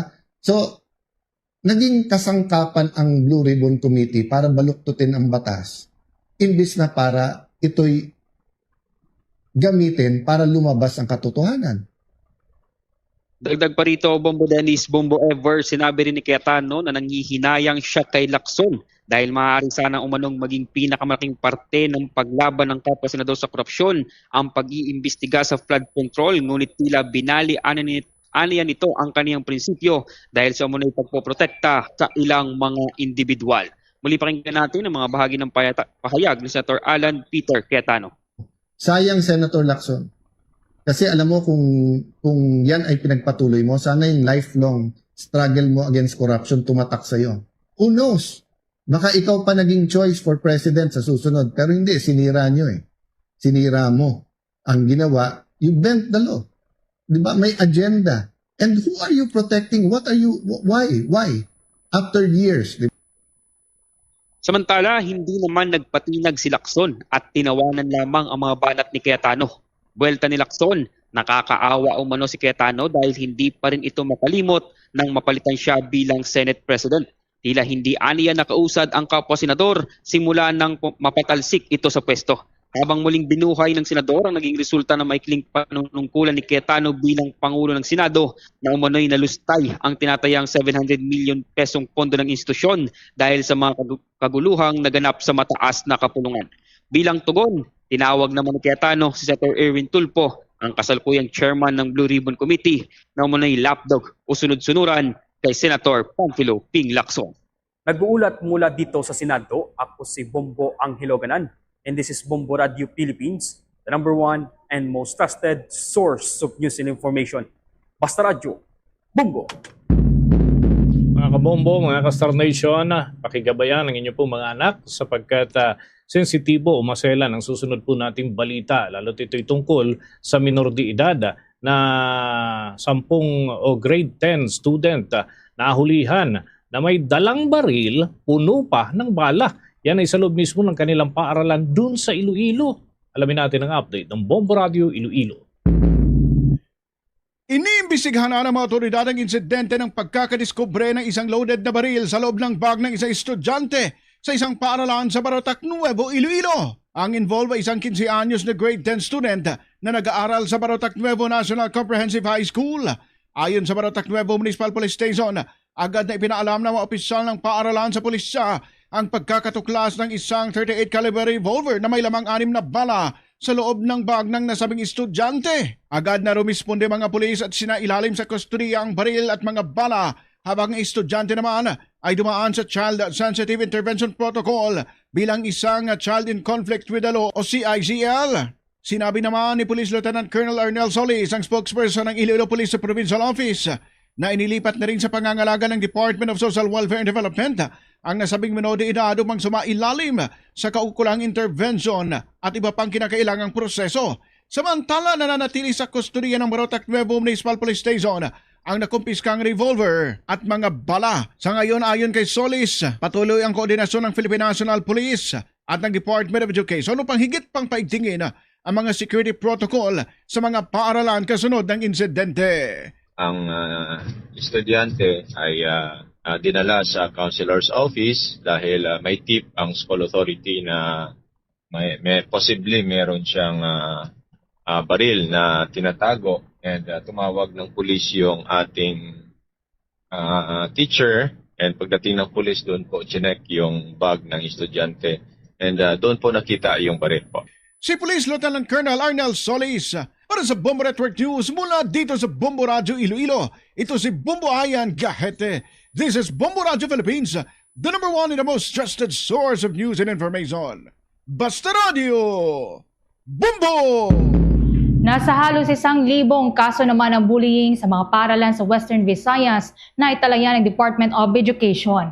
Kumuha tayo ng detalye sa pag-uulat ng Bombo Radio Rojas. Umabot na sa 966 na kaso ng bullying ang naitala sa mga paaralan sa Western Visayas batay sa pinakahuling Consolidated Division Reports on Bullying Incidents in Schools and Department of Education o DepEd. Batay sa ulat, 867 na kaso na ang tuluyang naresolba habang 99 na kaso ang nananatiling nasa ilalim ng monitoring. Mayroon ding 13 kaso na inirefer sa iba pang government agencies para sa kaukulang aksyon. Sa panayam ng Bombo Radio Rojas kay Mr. Hernani Escolar Jr., Regional Information Officer ng DepEd Region 6, sinabi nito na pinakamaraming naitalang insidente ang Iloilo City na may 452 na kaso, na sinundan ng Guimaras na may 230 na kaso. Kasunod naman ng Iloilo Province na may 96, Capiz na may 86 na kaso, Antique na may 76 na kaso, Rojas City na may 30 na kaso, Pasig City na may 8 kaso, at Aklan na may 2 kaso. Sa bilang ng mga naresolbang kaso, nangunguna pa rin ang Iloilo City na may 452 resolved cases, kasunod ng Iloilo Province na may 96, Capiz na may 89, Antique na may 76, Rojas City na may 30, Pasig City na may 8 at Aklan na may 2. Samantala, tanging ang Guimaras lamang ang may 99 na kasong kasalukuyang minomonitor habang wala ng kaso nasa monitoring ang iba pang dibisyon. Sa usapin ng referrals ng ibang ahensya ng gobyerno, May naitalang 5 kaso mula sa Iloilo Province, 3 mula sa Guimaras, 2 kaso sa Capiz at Antique at 1 kaso naman mula sa Aklan. Ipinapakita ng datos na magamat malaking porsyento ng mga naitalang kaso ang agad na naresolba, patuloy pa rin pinalalakas ng DepEd ang mga hakbang upang mapigilan ang bullying sa mga paaralan at matiyak ang ligtas na kapaligiran para sa mga mag-aaral. On the measures na dapat gawin upang maiwasan ang mga pangyayari na nag-i-involve ng ating mga learners. Some of the recommended measures ng ating regional director is to ensure police or law enforcement visibility sa ating mga school to make sure na ma-monitor natin yung sitwasyon ng ating mga kabataan while they are within the premises of DepEd. And also, heighten yung ating security measures and strengthen the advocacy campaign on anti-bullying ng ating mga school heads.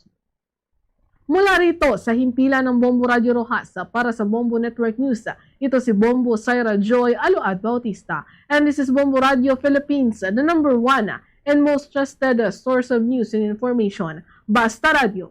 Bombo! Samantala, ilang grupo, kabilang na yung political group at ilang migrant workers, suportado naman daw ang interfaith rally ng Iglesia ni Cristo dyan sa kahabaan ng EDSA. May nakalap na impormasyon ang Bombo Radio Cagayan de Oro. Hindi mapigilan ng pamahalaan ang nagkakaisang interfaith rally na inilunsad ng Iglesia ni Cristo sa Cabecera. Ito ang pahayag ni Coco Naik, chairperson ng PDP Laban Filipino Migrant Workers, kung saan para sa kanya ang grupong nagkakaisa ngayon ay binubuo ng iba't ibang sektor, kabilang na ang mga mula sa Batangas at Cavite na may malaking layunin na matuklasan ang katotohanan at mabunyag ang anumang uri ng katiwalian sa pamahalaan. Bagaman magkakaiba ang pinagmulan ng mga lumahok, kinumpirma niya na ang Iglesia ni Cristo o INC ang nangunguna sa naturang pagkilos dahil sa umano'y banta ng pagpapakulong at paglalabas ng warrant of arrest laban kay Senador Rodante Marcoleta na itinuturing ng nakararami bilang isang uri ng political harassment. Naniniwala sila na walang anumang krimen o katiwalian ang naturang senador maliban sa kanyang pagsasagawa ng makatarungang investigasyon para sa taong bayan. Masisi ang ANC dahil gusto rin nila ng katotohanan. Kung may nakawan ba? Pero ito, lahat yan. Grupo ng mga parallel group na sumusuporta na ayaw talaga sa nakawan sa gobyerno. Andyan yan. Hindi lang po yan ANC. Halo na po yan. May galing Batangas, may galing Cavite. Halo-halo po yung tao dyan. Hindi po yan identify as INC. Pero ang nag-lead talaga dyan, INC talaga. Iglesia ni Cristo dahil doon sa issue na ikukulong daw si Senator Marcoleta, may warrant of arrest na pero hindi kaya i-serve ng si IDJ dahil nakita naman nila na political harassment ang mangyayari kay Senator Marcoleta. Si Coco Naik, ang chairperson ng PDP Laban Filipino Migrant Workers. Mula Bombo Radio Cagayan de Oro, ito si Bombo Jane May Abulag, and this is Bombo Radio Philippines, the number 1 and most trusted source of news and information. Basta Radio, Bombo! Si Cebu Archbishop Abet Uy naman may paglilinaw. Giniit ng pagtanggap ng palyo may hindi isang karangalan kundi pananagutang maglingkod sa iba. Kaugnay niyan, may report ang Star FM Cebu.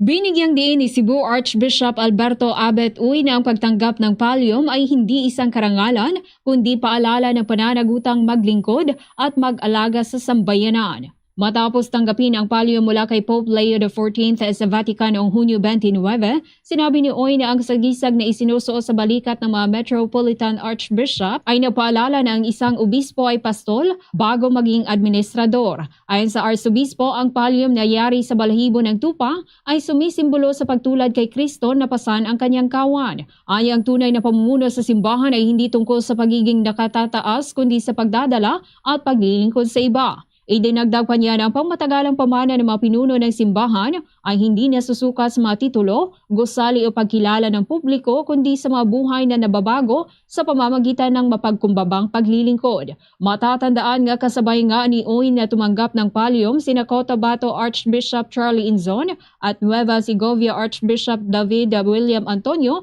sa misa para sa kapistahan ni San Pedro at San Pablo sa St. Peter's Basilica.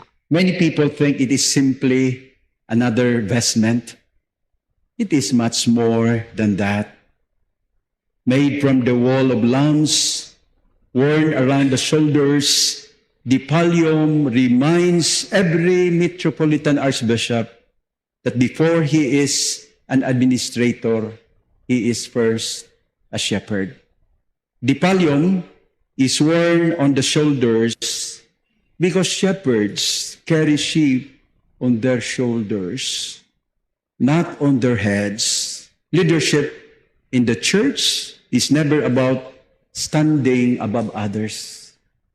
It is about carrying others. Mula rito sa lungsod ng Cebu, ito si Star DJ Sophie Ember and this is Bombo Radio Philippines, the #1 and most trusted source of news and information. Basta Radyo, Bombo! Natiling updated sa mga kaganapan sa Luzon, Visayas at Mindanao. Maaari pong tunghayan sa Bombo mobile app, YouTube, TikTok at maging sa Facebook Live. Diyan sa mga taga-subaybay natin sa bahagi po ng Isabela, nariyan ang Bombo Radio Kawayan. Samantala kung kayo naman ay naroon sa bahagi ng Pangasinan, nariyan ang Bombo Radio at Star FM Dagupan. Sa dako naman ng Cordillera Administrative Region, Bombo Radio at Star FM Baguio. Sa parte ng Albay, nariyan ang Bombo Radio Legazpi at dito sa Mega Manila, 102.7 Star FM Manila. Sa Cagayan Valley Region pa rin po, maaaring yung tutukan ang Bombo Radio Tugigaraw, habang sa Ilocos Region, nariyan naman po ang Bombo Radio Lawag, Bombo Radio Vigan at Bombo Radio La Union, habang sa Bicol Region, nariyan naman po at maaaring yung pong tutukan ang Bombo Radio Naga. Bago po tayo magtapos, samahan niyo po kaming manalangin ng Orasyong Pirata for deliverance from calamities. Almighty Father, we raise our hearts to you in gratitude for the wonders of creation of which we are part, for your providence in sustaining us in our needs, and for your wisdom that guides the course of the universe. We acknowledge our sins against you and the rest of creation. Nature. We have confused your command to subdue the earth. The environment is made to suffer our wrongdoing, and now we reap the harvest of our abuse and indifference. Global warming is upon us. Typhoons, floods, volcanic eruption, and other natural calamities occur in increasing number and intensity. We turn to you, our loving Father, and beg forgiveness for our sins. We ask that we, our loved ones, and our hard-earned possessions be spared from the threat of calamities, natural and man-made. We beseech you to inspire us all to grow into responsible stewards of your creation and generous neighbors to those in need. Amen.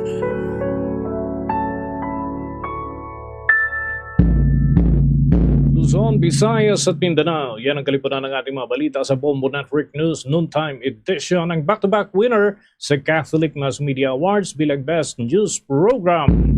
At mula rito sa Bombo News Center, Makati, this is Bombo Radio Philippines, the #1 and most trusted source of news and information. Basta Radio, Bombo!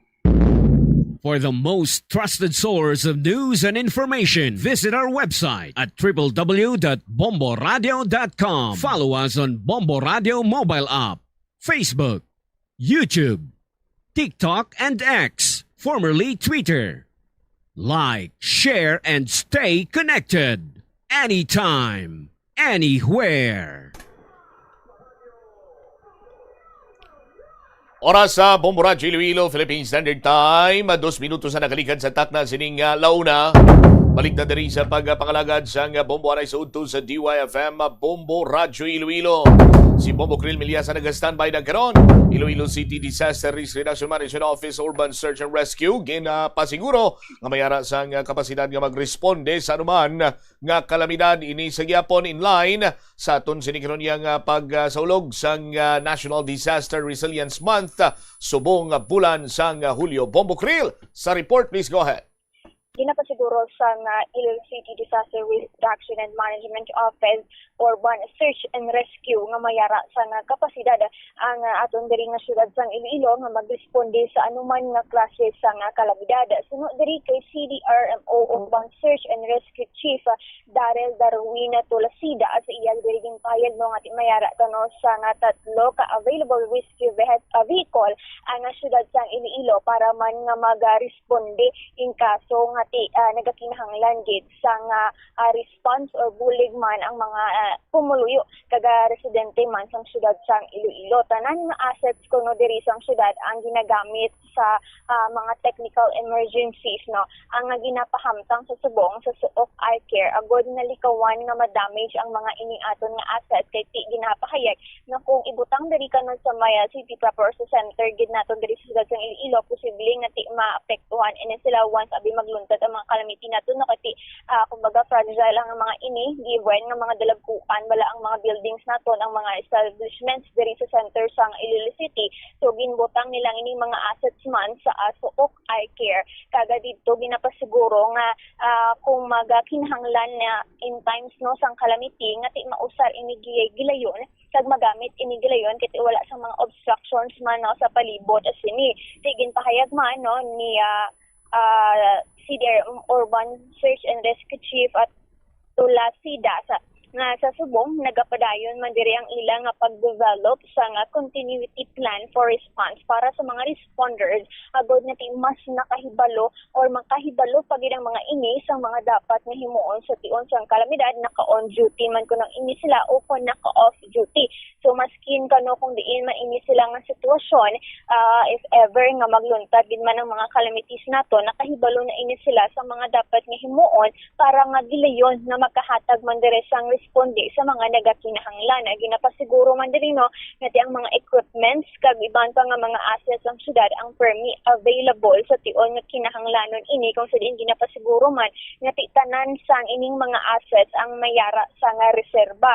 So gina-make sure kano diri nila nga ang mga assets o equipments naton hindi lang kon nga nagaisahanon lang ini kundi may mga double pagid ano or mga ginatawag bala nga reserba para kung magluntad abi nga dunga no ang isa ka insidente at least may ara sang asset nga gamiton kaga pwede gid nga ma-make use sa aton diri nga mga responders saging pahayag man dili na every 3 months nagakandak ang sang simulation exercise ang personal diri sang Urban Search and Rescue agod nga mas ma-enhance ang ila diri nga mga trainings nga ginatun-an para hindi ko bala nga malipatan lang ina siya no so from time to time gina-execute exercise ini para man nga ma-refresh ang ila man diri nga ihibalo sa pagresponde sa ano nga klase sang mga calamity and pahayag pa no nga kabahin man sa nga strategy sang CTDRMO ang pagtuon man sa mga kalamidad nga nagaluntad sa iban nga lugar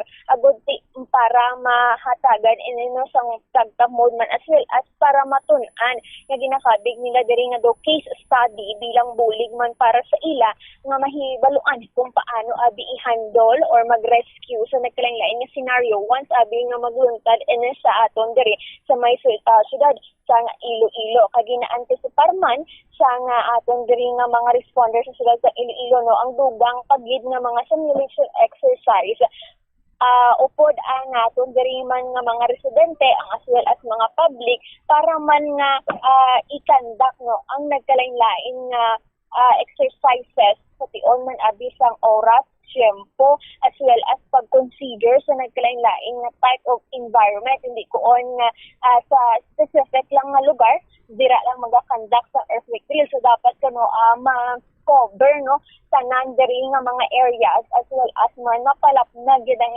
information dissemination sa tanan nga mga pumuli sa syudad sa Iloilo. So gina-consider pa gid diri sa mga drills nato no sa mga future drills ang mga nagkalain-lain oras sa tiempo as we mentioned diri no maskin ka nagatagiti ang init nagaulan i-make sure nga ti-part na ini sang mga trainings and as well as simulation exercise ang aton nga mga personnel to enhance their capability as well as skills no para man nga si wala bala kumbaga sang kapaltahan o kakulangan when it comes nga magresponde na sa tion sa nga kalamidad kag nagakinahanglanon ang mga pumuliyo sa syudad sang Iloilo. Yari pa bating na ton ang naging pahayag diri no ni CDRMO Urban Search and Rescue Chief Daryl Darwin Tulasida. In terms of the capability of the Iloilo City Urban Search and Rescue Unit, so first of all, gintukod din na siya for the specific or primary na focus na it would makarespond na ato na city government in times niya kita sa mga effects yung ato na nilog mismo. So in terms of capability, as discussed last time ni Mr. Darwin Jomel Papa, we have 3 available rescue na mga vehicles mismo na available diri sa syudad sa Iloilo. At the same time, all of the assets nato na for response ang ato na mga technical emergencies is strategically placed mismo sa suok na eye-care nato. Wala siya in-place mismo diri sa center ng city, kaya again, dapat away siya sa mga tagas na building. So in terms na maigo kita sa the big one, at least hindi siya affected yun katama ang ato ng mga assets mismo as well as the personnel that is on standby. And at the same time, we currently also have developed the continuity plan for response mismo para sa aton mga personnel. Kaya tanan kita apektado when the big one hits. So pati kami apektado man siya. So we are also already orienting our families mismo kung anong obrahon in case of the big one, as well as mga personnel natin on duty, off duty, what to do para mag-continue sa serbisyo man sa syudad sa Iloilo, at least as early as possible once affected kita tanan. At the same time. So at the same in terms of equipment naman kagano, the city or the CDRMO always ensures na tanan assets nato available. So hindi lang na siya one set kundi there is 2 sets kina permission equipment for redundancy. So para kung hindi ta ma-access isa, we already have a backup man mismo sa mga emergency equipment na kailangan natin. And at the last na lang mismo, ang aton na personnel sa Urban Search and Rescue every 3 months ga-conduct na sila simulation mismo dara sila na office. Para at least ang training na conduct before or naagyan nila, hindi lang siya mag-stop dara, kundi continuous. They are conducting simulation. At the same time, they are looking also sa mga balita. Not only here sa effect sa mga linog, kundi sa sagwa man as a case study man mismo na kung paano sila magandos in different type of scenario man. So, sa Subong ma'am, the team for the fixed na urban search and rescue natin is composed of 15. Pero at the same time, hindi lang na siya fixed for urban search and rescue lang. Kung may emergency man na matabo, we will also talk with different offices man sa nato na city government. For like structural engineers, mga doctors naton na matanabuli sa ato ng mga ibang offices. O sa case ng city government, may plano pala kita nga mag-conduct sa mga simulation exercise in response sa Big One during night time. Kaya hindi yung mga nakatabo, hindi lang man sa adlaw. May alam mga nakatabo sa Big One, and ang mga affected na sa mga panimalay na. Ano nga ito sila mga may alam pala kita plano? Yes ma'am, the last na simulation was in with the second simultaneous earthquake dito sa may Western Visayas na hospital natin, wherein the Urban Search and Rescue also participated in the night simulation. Pero aside from that, man kita mga Facebook post sa ato na CDRMO page kag sa ISER page natin, wherein gina-post namon ang mga simulation na in relation na sa sobra na init, where the Urban Search and Rescue team performed kag kung ano mga measures ang kinahanglan nila para mag-operate sa mga klase scenario. And at the same time, mga scenarios na dulong gikitama, na wala suga, we also have simulations for that. So currently, kag sa mga future naman ng mga simulations, gina-factor in naman ng different type of environment na mismo. Wala kami gastik na kadahapon ng simulation or lang na wala init bala or hindi siya pabor mismo sa responders. Kaya yet again, we have experienced na ang linog anytime na biskan kami, we are also aware na biskan ano na weather or environment or conditions, the Urban Search and Rescue personnel are trained mismo na dapat maka-provide sing amo na services sa ato ng mga pamuluyo man mismo diri sa syudad sa Iloilo. Si CDRMO Urban Search and Rescue Chief Daryl Darwin Tulasidas nabilang man nga kabahin ora diri sa pag-celebration babasham na sa National Disaster Resilience Month ginagahiwat ang aton diri nga city government o sa subong adlaw until July 3 so nagtrainain man diri nga mga aktibidad lakip man diri no halin nga mga daycare naton diri nga mga estudyante to senior citizens may mga ara gid nga specific nga activity nga gina-prepare para man sa ila pareho man abi sang climate forum para diri sa aton nga mga senior citizens, mga naglain-lain man nga activities sa mga daycare centers for the kids man, no? At para man may ara sila sa mga idea bala sa mga pwede nila man obrahon, enough knowledge nga mas maintindihan sa ining mga bata kung maabi kinahanglan may ara gid sang ihibalo when it comes diri sa mga naglain-lain man aton nga mga disasters as well as mga calamities.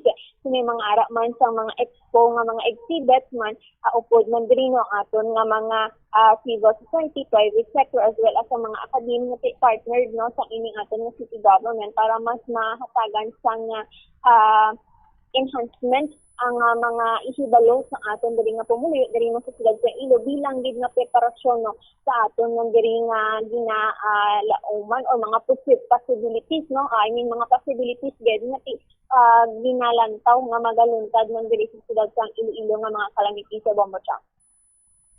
All right. Ining si Bombo Piota ni Salis Melgaza in Basic Bombo Radio Philippines. So, ito number 1 and the most trusted source of news information. Basta Radio Bombo. Salamat gid na Bombo Chris or Bombo Krill Amiliasa sa imo sining report. Ti sabahin karon iya sang disaster risk reduction and management diri sa bahin sang syudad sang Iloilo. Ining ginatawag sini nila balang urban search and rescue, no? Sa aton sini nga mga tagpalamati nakabuligin ini kay sa madumduman ta pa do kagi man sila nga padala sa mga kaiping naton nga kaprobinsyanan agod nga makabulig sa pagpatigayon sang urban search and rescue, no? Sa aton sini nga mga kabumbo mas maayo gid nga preparado kita, knowledgeable kita, may naintindihan kita in terms iya sa pag kung anong mga dapat sini iyang himuon kung mag-abot ang tiyempo, no, nga may mga yara sang ginatawag sini nga posibleng pagluntad sang disaster, no? Ining pag reduce sang vulnerabilities kag ma-minimize ang risgo, no, before nga mag-igo ang disaster, no? Sa aton sini nga mga kulturan magluwas sina dapat may ginatawag kita nga disaster preparedness, no? Ang paghimo sa mga evacuation plan, no, pagpatigayon sang mga drills kag preparar man sa mga emergency go bags, no?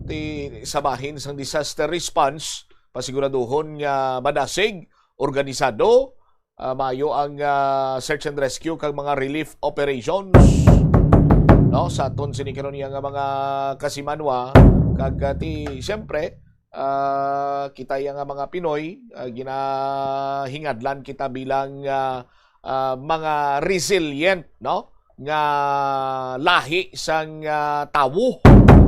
Kay kung lang taon sininimo banwa pilaman ka mga disaster diri ang agi sa pungsod ng Pilipinas kag madasig nga nakabangon ang mga kultura naton nga ginpang igo sang disaster katulad sa mga bagyo, mga linog kag iban pa. Oras naton 15 minutos ang nakaligad sa takna sining alauna.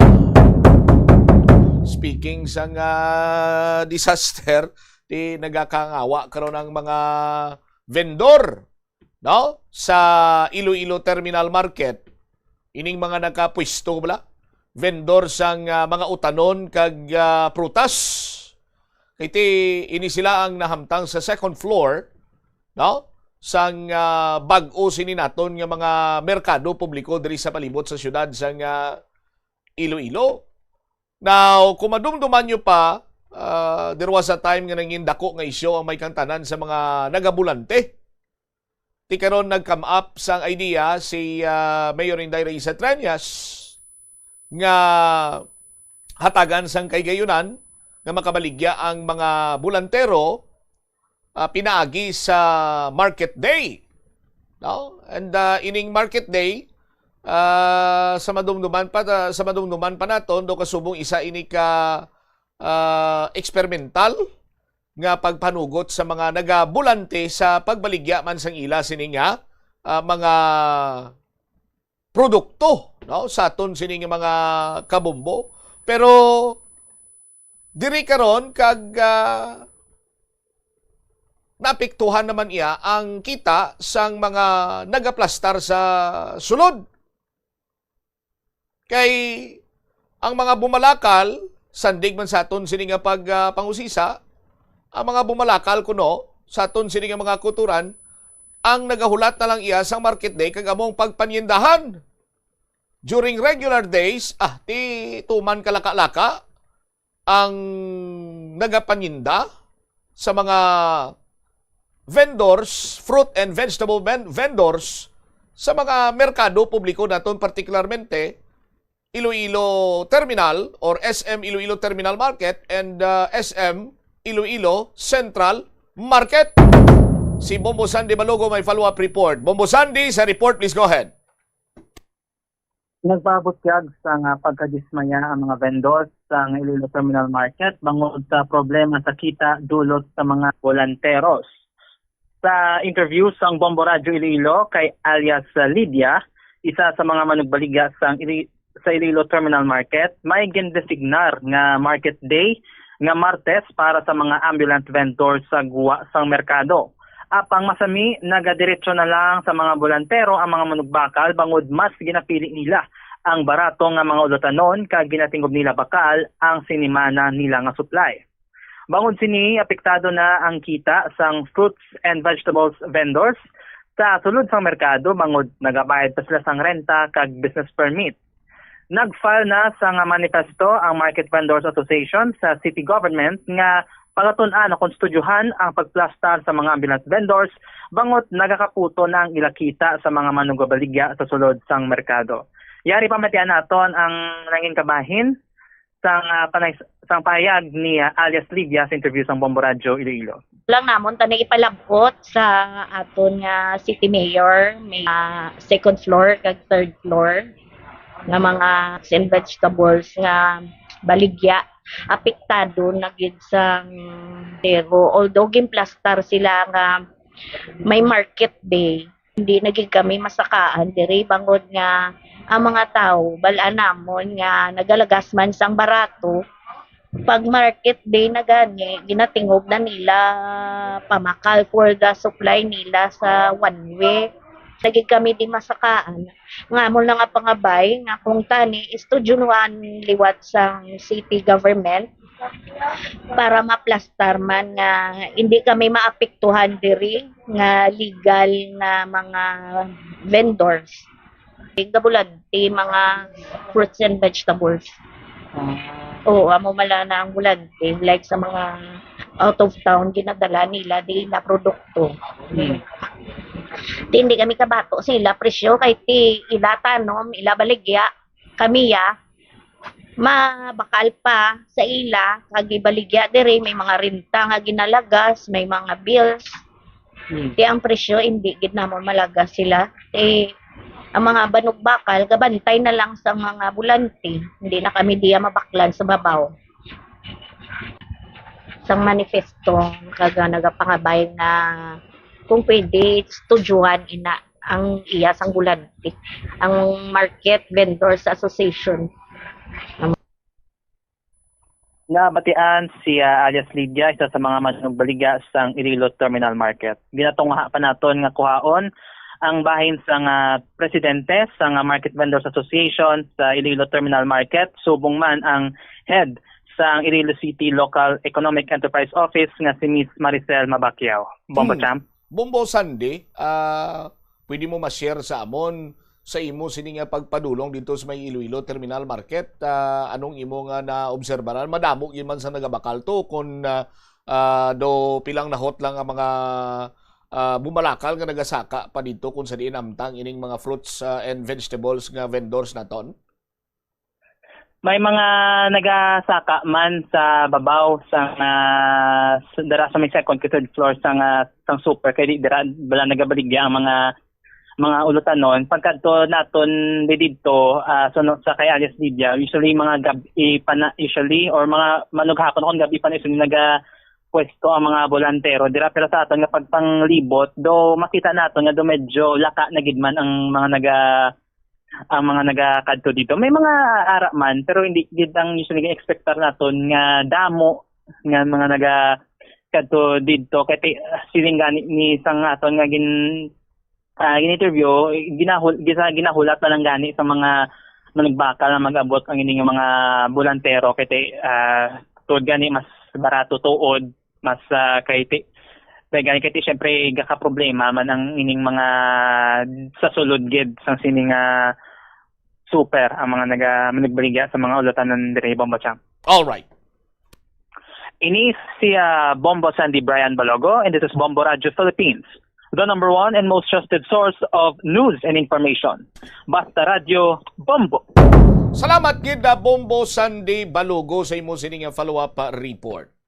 So, naintindihan man naton ang sentimiento sang mga vendors sa fruits kag sa vegetable section dira iya sa Iloilo Terminal Market. Insakto kag realidad ang ginpahayag sa na-interview naton sini iyang vendor. Kay kumo ini sila ang nagpwesto dira, nagbayad sila renta, bayad man sila kuryente. Sila mismo gako nga sa mga bulantero Manila ginabakal ang ila sini nga ginabaligya dira. Pero bangod sang ginalagas sini iyang renta, bangod sa ginalagas sini mga electrical bills, siyempre mapatong sila. Therefore, mahal or medyo mas mambal na ton mayara sang diferensya sa presyoanay sang mga naga-arkila sa mga vendor ikumpara nimo sa nagabulante kay realidad tong ginambal sa aton sining interview. Ila produkto, ila baligya, gani nga ti ini sila ang sarang nga maka pabarato sang presyo. So hindi makalagas ang mga naga baligya dira karon sa fruits and vegetable section sa bahin sang Iloilo Terminal Market. So naghambal ang vendor nga sinya ti waay man kami siling dulaon na lang ni ang market day or whatsoever. Ang ilalaman sining mastudyuhan kuno liwat sang city government ni Mayor Inday Raiza Treñas kung anong win-win solution nga ti hindi man mabutang sa alang-alang ang palangabuyan sang mga nagkuha sang pwesto kag nagbaligya dira iya sa bahin sa Iloilo Terminal Market. And I do believe amo man yang dira sa bahin karon sa Iloilo Central Market kag sa iban sini iya nga mga public markets diri naton sa aton sini nga mga kabumbo, no? May isa ko gani ka na istorya iya sa kapihan sinya sinya sakon sinya ti Bombotsam noy papinsara bala ang mga daan sadto iya nga merkado publiko nga rigna nga mahigko pero pasensya sa mga nagapanyaga gin pagwapa taho mga aton sini nga merkado publiko, no? Tapos pabaligyan taman gyapon sa gwa. Although nga mayara sang nagakaigo sini iyang adlaw nga napartiniser para sa mga bulantero, no? No offense men sa inyo kay bala nato ti gapla nga buhian man ang abusang patas. Pero konsiderahon taman ang mga vendor nga sa paglaom kay matinlo, organisado, matahom ang ila sila nga ginapwestuhan, pangitaon sila sang ila sila nga mga suki, ila sila nga mga customer, agod nga baklo ng ila sila nga mga balaligya. Pero kung mayara sang market day, hambagan ni isang vendor, siya ginahulat lang nila ang market day, dito sila mabakal tingob, no? Ti kami iyang nagpangarkila, no? May mga ginabayaran sining bill sa kuryente, no? Makaluluoy kami kay gamay na lang yang tawo nga nagabakal diri sa mon. Lantawon kag husisaon naton dugang ini kay may manifesto naman iya ang mga vendors gagin pasa sa talatapan sang alkalde ni Mayor Inday Raiza Treñas kag kibaluon taman no, kung ano ang mga medyos posibles ni win-win solution. No? Win-win solution para sa aton sini iya nga mga kulturan nga mga nagabulante kag nagapangabuhi sang patas. 27 minutos na nakaligad sa takna sini nga launa. Pagbalik nato na banwadugang pagin sini nga mga balita kag impormasyon. Minor de edad nga nakuhaan sang armas sa Barotac Nuevo National High School, self-defense na kunong rason sa pagdala sang armas. Balikan tayo naman tapos sa bilang importante nga mga panumdum. Oras 28 minutos na kaligad sa takna launa.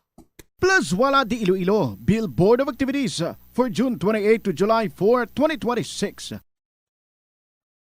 Ang Hulyo 3, among first Friday of the month. Ang 3 sa 12 ka mga promesa ni Jesus nga ginhambal pinaagi kay Sister Margaret Mary Alacoc para sa tanan nga mga devotees sang Sacred Heart of Jesus. I will establish peace in their homes.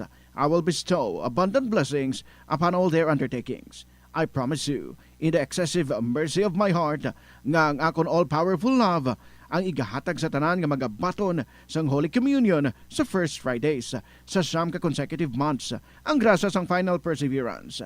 They shall not die in my disgrace, nor without receiving the sacraments. Ang akon divine heart, amo ang ilamangin safe refuge in this last moment. In line with this, ginaagdang tanan nga mag-attend sang First Friday Mass to honor the Sacred Heart of Jesus sa El Puente or the Bridge sa Hulyo 3, 2026, magasugod alas 5:30 sa hapon.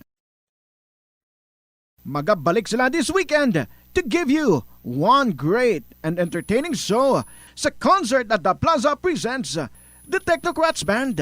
Magasugod alas 6 ng gabi sa Hulyo 4, Sabado. Sa tion sa musical show, napulo ka mga matahom nga Plus Wala di Iloilo mags kag madamo pa nga iban ang iga-paraffol sa mga suki sa Plus Wala di Iloilo. Sa Hulyo 5, Domingo, ginaagdang tanan nga mangin kabahin sang Eucharistic celebration nga pagahiwaton sa El Puente or the Bridge sa among adlaw alas 11 sang aga. Sa tion sang Holy Mass, ipangamuyo naton sa Ginoo nga kita nga mga Pilipino ang padayon niya nga hatagan sang kabakod agud malampuwasan ang internal kag external problems sang aton nga pungsod. Plus Wala di Iloilo, we remain to be one with you in the common hope for a better community and a progressive country in 2026. Sa dami ng gagawin, mundo'y mamadaliin, pero nagbago to dahil sa'yo. Bumabagal ang mundo sa sarap ng luto ko.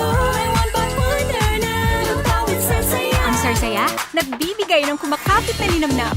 Bago to! Ang sarap saya, ninanamnam, tumatagal, binabalikan. Pag nandyan ang sarsaya, may sarap at may saya. Saya! Kapit ang sarap, kapit ang saya. The Farmers Bazaar, your traditional public market with the touch of Plus Wala dos, ang isa ka lugar nga gintukod sa tion kag sa kasagsagan sa COVID-19 pandemic nga may tinutuyo nga maghatag sa imo sang safe marketing experience. Subong nga ang COVID-19 hindi na gid man dako nga pamahog kag nagapakadto na kita sa next normal. Rest assured nga ang Farmers Bazaar will further evolve agud nga magpadayon sa paghatag sa inyo sing satisfying marketing experience. The Farmers Bazaar. Sa lower level, tara na pahamtang ang fish, poultry, kag meat section. Para naman sa inyo mga kinahanglanon nga prutas, utang kag iban pa, magbisita sa upper level, pinaagi sa paggamit sa hagdanan o kon sa pagkadto direkta sa parking lot. The Farmers Bazaar, your traditional public market with a touch of Plus Wala dos. Panugyan na rin sa eksperto kung kwarta ang paghambalan. Apesar limitado ang imo abilidad nga mag-invest, ang gamay nga contribution sa investment accounts ang makabulig sa imo nga maggamit ang earned money nga maka-generate sang dugang nga income. Ikonsiderar ang pagbukas ng retirement account o kung iban nga investment account.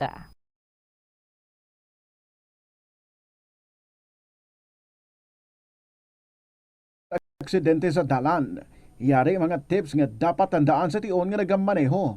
Una, likawan ang masaming nga pagsaylo sang linya. Ang swerving o kon pagsaylo sang lane sa isa ka delikado nga maneuver nga masami ginatunaan sang bunggo anay. Kung himuon ini, siguraduhon nga may bastante ang oras kag espasyo. Ikaduha, i-check ang blind spots. I-check ang mirrors kung clear ang alagyan. Magbalikid o kung maglantaw sa nagaagi sa ibang nga anggulo agud makasigurado nga maathag ang alagyan. Ang responsable nga driver ang masaming nga handa sa anuman nga aksidente. Kabahin na sang pagkaresponsable ang pagkuha sa nga insurance agud masigurado nga may peace of mind sa dalan. Kung mahimo pa lang i-upgrade ang ginagamit mo nga bumbilya sa LED lights. Nagadamo na sa karon ang mga panimalay nga nagagamit sang LED lights bangod magluwas nga matahom ini tulukon. Kag mas barato, mas makinot man ini sa konsumo sang kuryente kaysa sa mga halogen bulbs. Ang LED bulbs 25 times nga mas nagalawig kaysa incandescent bulbs kag 80% pa ini nga mas makinot sa enerhiya.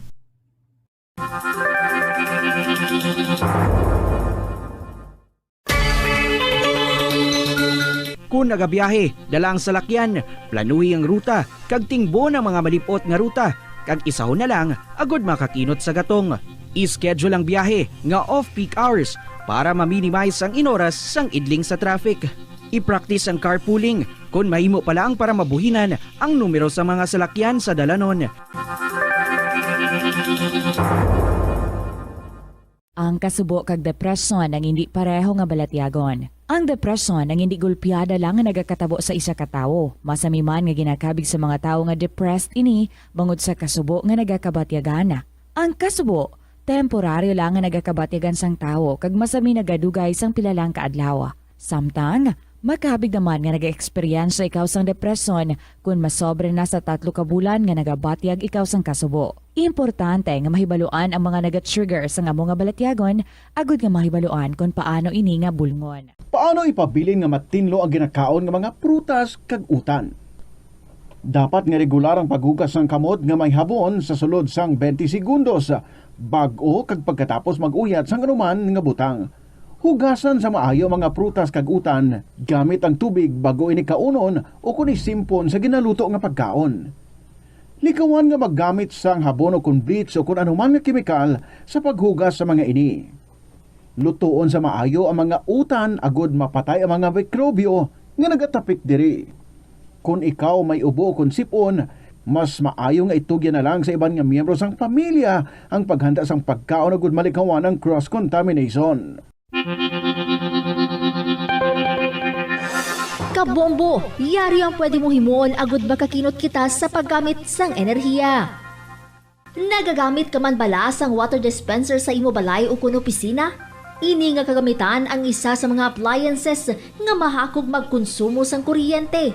Ang paggamit sang dispenser nga may capacity nga 630 watts ang mahimo makadugang sang tubtub sa 600 pesos sa imo electric bill. Gani para makakinot sang kuryente, ipasiguro gid nga ma-unplug ang water dispenser sa imo balay o kung sa opisina kung wala na ini ginagamit. Yari ang mga simpleng nga paagi agud makakinot sang tubig. Tinguba ang mga lalabahan kag tinguba man ang pagpanglaba. Ang pagpanglaba sang isa ka bes sa isa ka semana ang nagakinot sang naglabot sa 50 litro sang tubig. Kung nagagamit sang washing machine, iset ini sa mas manubo nga wash cycle. Makakinot ka na sa tubig, makakinot ka pa sa enerhiya. Hindi pagpunoon ang refrigerator. Kung sobra ang unod sang fridge, mabudlayan ini nga mapabilin ang tugnaw, nagahinay ang airflow kag mas madamo nga kuryente ang kinahanglan. Ipabilin nga matawhay ang unod kag painon ang mainit nga pagkaon antes ibutang sa fridge.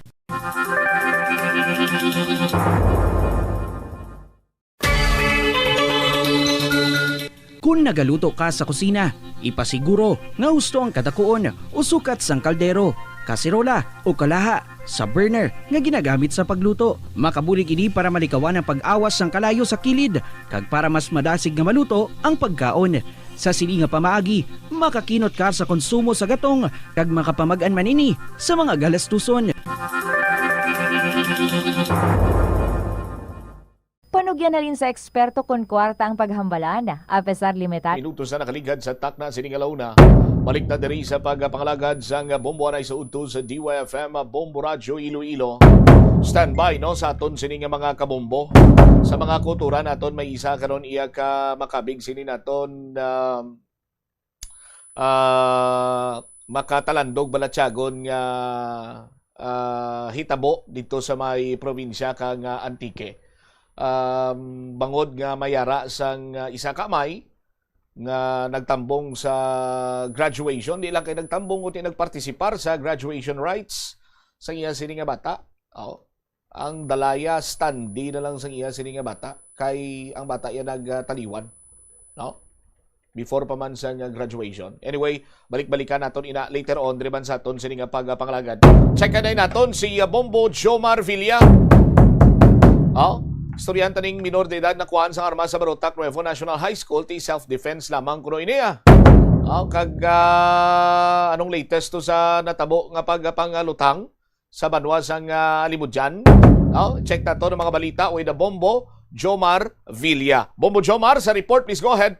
Bubucham pa-imbestigara na karon sang otoridad ining minor de edad, no? Ining 15 anyos nga grade 10 student sa bahit karon sa Barotac Nuevo National High School matapos nga nakuhaan sang sining armas utang sa sulod sa kwarto sa sambit mismo nga bulutuan. Sunod diri sa bahin karon sang otoridad nakabaton sang information ang ining manunodlo, no, nga ang isa sini sa estudyante ang mayara sang armas utang sa sulod sang iya sining bag, no? So ang ginhimo way insigida nga nag-approach to ang manudlo kay ti Como Armas, so gid pa kalmahan anay bumbucham gintawgan sa bahin karon sang siyempre ti ang Barotac Nuevo Municipal Police Station ang PNP kag subong man ti ang Municipal and Social Welfare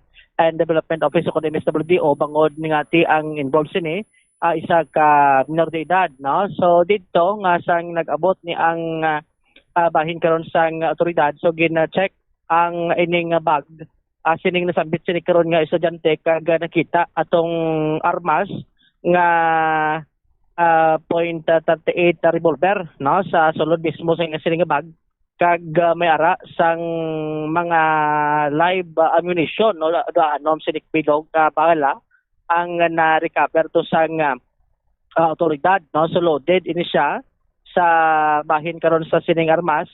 Bumbutsam pamutugan iti suno sa otoridad delikado, no? Ang ining armas kay loaded siya sang anom tanan sini ka mga bala, no? So gid pa kamayo nga gin pa-custody sa MSWDO ining minor de edad kagagin tawag naman, no, ang atensyon sa sining mga ginikanan o kunay mata sining nasambit sining estudyante. So ang armas ang dalaman sang bahin sang Barotac Nuevo PNP kag sila ni sa karon ang naga-kustodiya, no. So ang ginatutukan sini karon kun una, no, kun kasino armas ining gamit, no, kun gidala sining estudyante bubusam kay suno diri sa otoridad. Do mabudlayan pa sila mag-trace karon kung sino nagapanaghiya kay way to siyang nakita nga serial number, no, sa armas kay ti kalabanan basta gani kun way kuno sa mga serial number do kalabanan sila mga lost firearm way sa nagakiko sining dokumento, no. So gida-validate ini karon sang otoridad kung bala may mga papilis ini nga na provide ang ining nasabit sining estudyante sa subong sini karon dia mga tinion, no. Tisunod to kay Police Lieutenant Colonel Solis ang spokesperson sa Iloilo Police Provincial Office. Bumbucham ti once kun mapamatud-an ang may mga kapabayaan sila karon ang tagya sila sa armas mahimo man silang matagaan no sang nagakaigo sa karong eleksyon sa aton sa di kapag kabumbo kay angay sina nga klase sa armas way kun tani nga gina hatag no kun sa kustudiya sang sining minor de edad nga ti isa man sila ng tao nga ginututukan man sa bahin karon sang autoridad. Although nga may mga information man kani nga nabaton bumutsamp nga ang ining armas do iya panisang amay no sang sining estudyante kay do may problema sa pamilya bulagana ang ginikanan ang amay niya do dito sa bahin na Cruz Mindanao.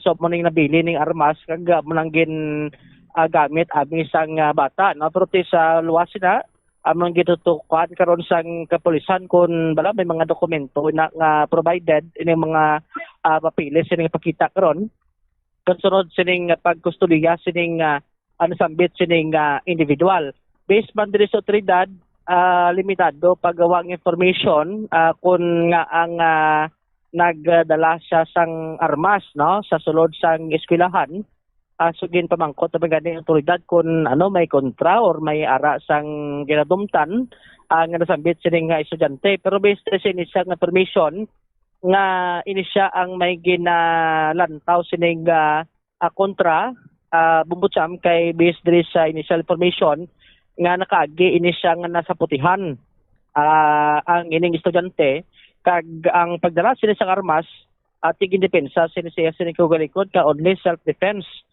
ang iya sining pagdadala sila in case nga ti kun matabo liwat so may ara sa sang pangaman siya sining kagalingon mo nang initial sining permission na kuha naton batok sining nasambit sining individual bumbutsam aribla no pabatita ang nangin kabahin sang pahayag ang pahayag ni Police Colonel Arnel Solis ang spokesperson sa IPPO.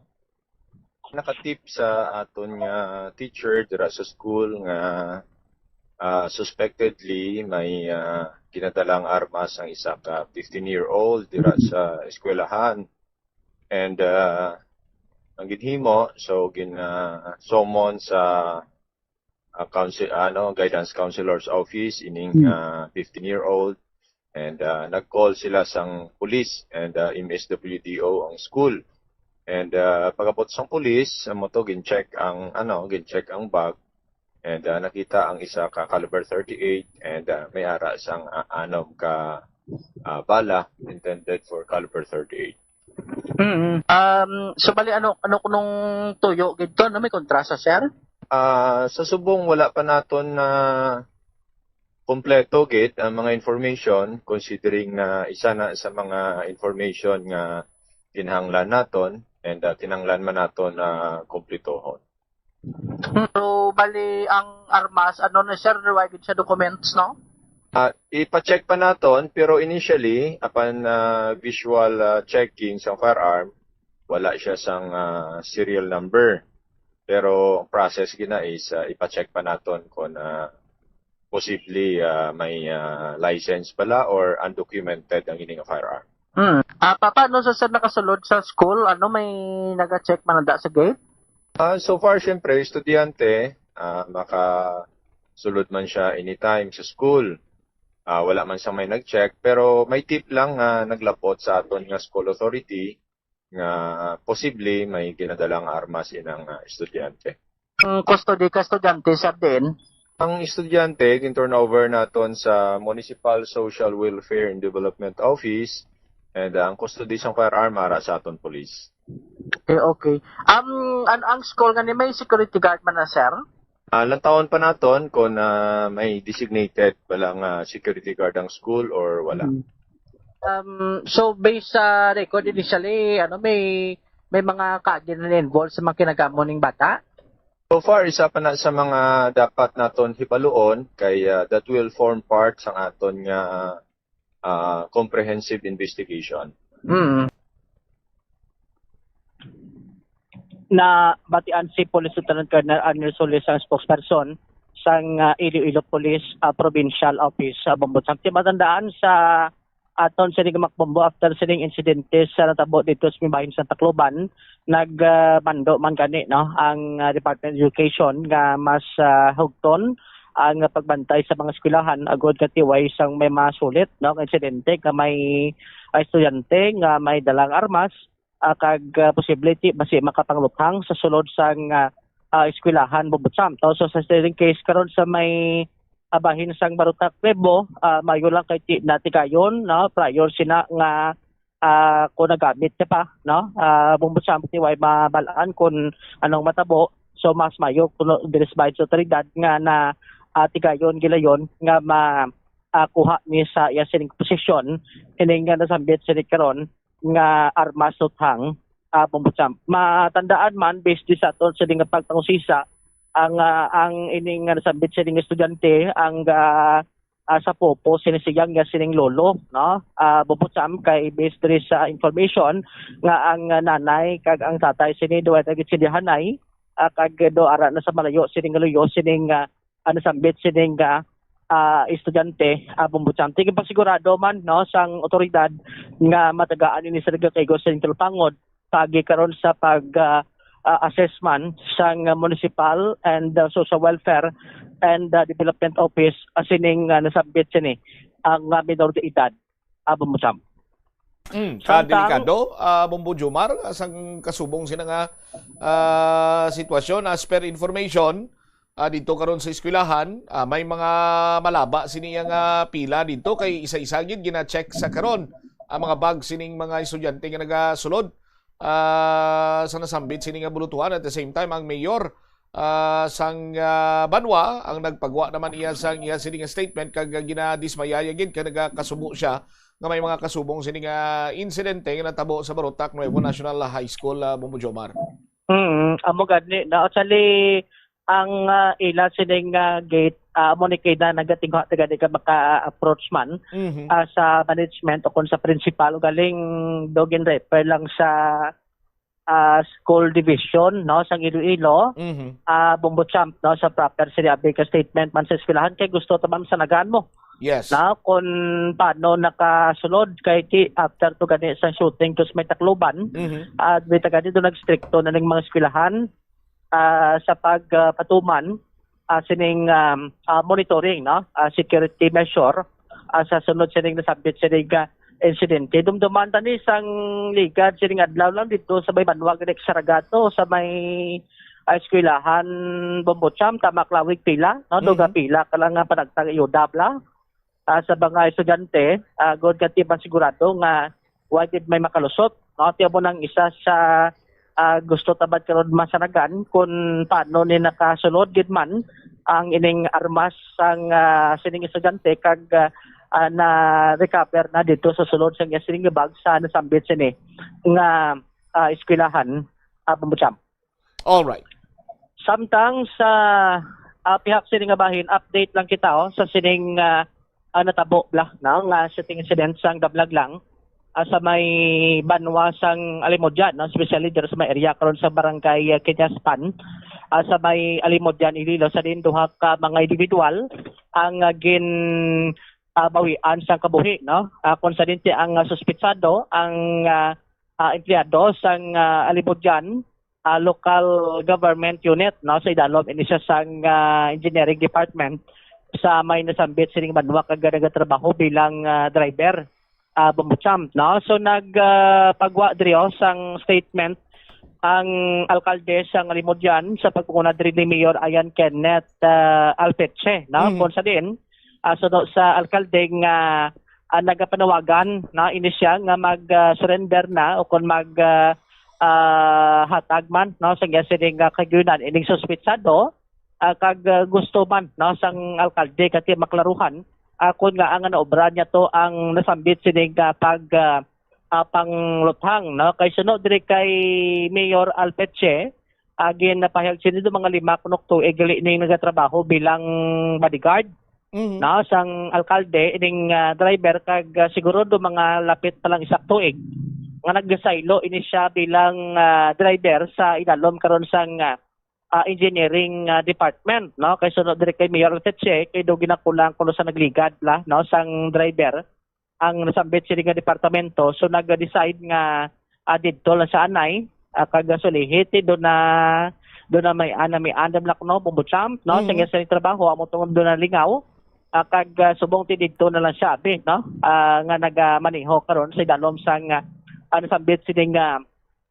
departamento ti sunod diri sa alkalde bilang amayman sa bilog sining banwa sang Alimudyan suno sa Tungdan no ti mismo siya ang nagakasubo man no sa nalangtan sining mga biktima kag suno gan sa alkalde ining mga biktima do di man gali maglayo no sa iya kung sa dinte ang isa ganito do natuon pag gani kuno siya sining pagkakumpare mo sa may banwa sang Alimudyan Bumbucham ti suno sa alkalde kung gapamati man to ang nasambit sining suspitsado sa pagpanluthang tiwiling siya no nga magabulig agod nga ti matagaan man sa kagyunan agod nga masabat man ang mga palamungkutanon karon no kun nga ang tinaglabo sa punto nga matabo ining pagpangluthang sining duha ka mga biktima Bumbucham. Matandaan sa aton sining nga mga kabombo ang mga ginbawian sang kapuhi amo ni Sanday Ariel Ambong 41 anyos sang banwa sa Alimudyan kag si Francis Alminasa no 39 anyos sang barangay Bangkal Alimudyan. Samtang ang suspitsado ang ginkilala diri kay alias Bambam driver sa idalom karon sang engineering department sang LGU no sa may banwa sa Alimudyan Iloilo. Ang natabo sinedo nagresponde lang ng suspitsado kay una may ara sang hindi panginsindihanay mo no ang natabo si David Twin sa kapitan sang nasambit sa karon nga barangay no dira sa may Kinyaspan Bumbucham kag sa sining isa sa mga kon sa isa sining mga biktima no pag baisay tinag-abot ni ang suspitsado kag amo ning linuthang no si ang ining si Ariel Bumbucham kag ang isa tong biktima ang ginapayag na salabat no kun dunay guan lang matapos nga palupok ining nasambit sini ang suspitsado rason nga tinag-resulta sa duha sini ka mga nagklamatay kag after sining insidente gilayon man nga nagplagyo ang ining nasambit sini karon nga suspitsado Bumbucham. Na-recover sa scene area ang ginapahayag .45 no caliber nga mga empty shell o kining empty shell ginapatihan halin sa nasambit sa karon nga armas sa sining nasambit sining insidente. Ari Bumbucham no ang nangin kabahin sa pahayag ni Alimudyan Mayor Alfeche. Salamat sa pagbisita mo sa mga adlaw. Kagti ang akon nga pagkilala kay Bambam ti mapisan man siya nga empleyado kang lokal nga gobyerno kang banwa kang Alimudyan no kay nakilala ko man siya ti madungay man nga pag-uberayan diri kag nagabulig sa atin nga pagpalakan diya sa banwa kang Alimudyan. Ti amo lang galing nakasubo na to nga amo to natabo sa isa ka barangay involved siya sa shooting incident. Ang pero na-mention doon pila ka daw sa mo mayor sa una. Ti alin ka pagpungko ko mayor arin siya di sa aton nga munisipyo. Tapos siguro nang transfer siya sa engineering. Isa pa lang bro manong is almost 1 year. Okay. Kay ti nag-request na aton nga municipal engineer may kulang ang mga tao. Tingin pamangkot kuman siya kung willing siya temporaryo tani magbulig na sa engineering. Doon enjoy naman siya dito. Dito na siya na-assign sa engineering office no nagabulig sa atin nga motor pool. Anong posisyon niya gid mayor? Administrative aid na siya. Okay. Pero sa imo sa una ano do bodyguard mo gid siya? Oo, gapod-upod mo si Sakon. Kanti masaligan ko man siya.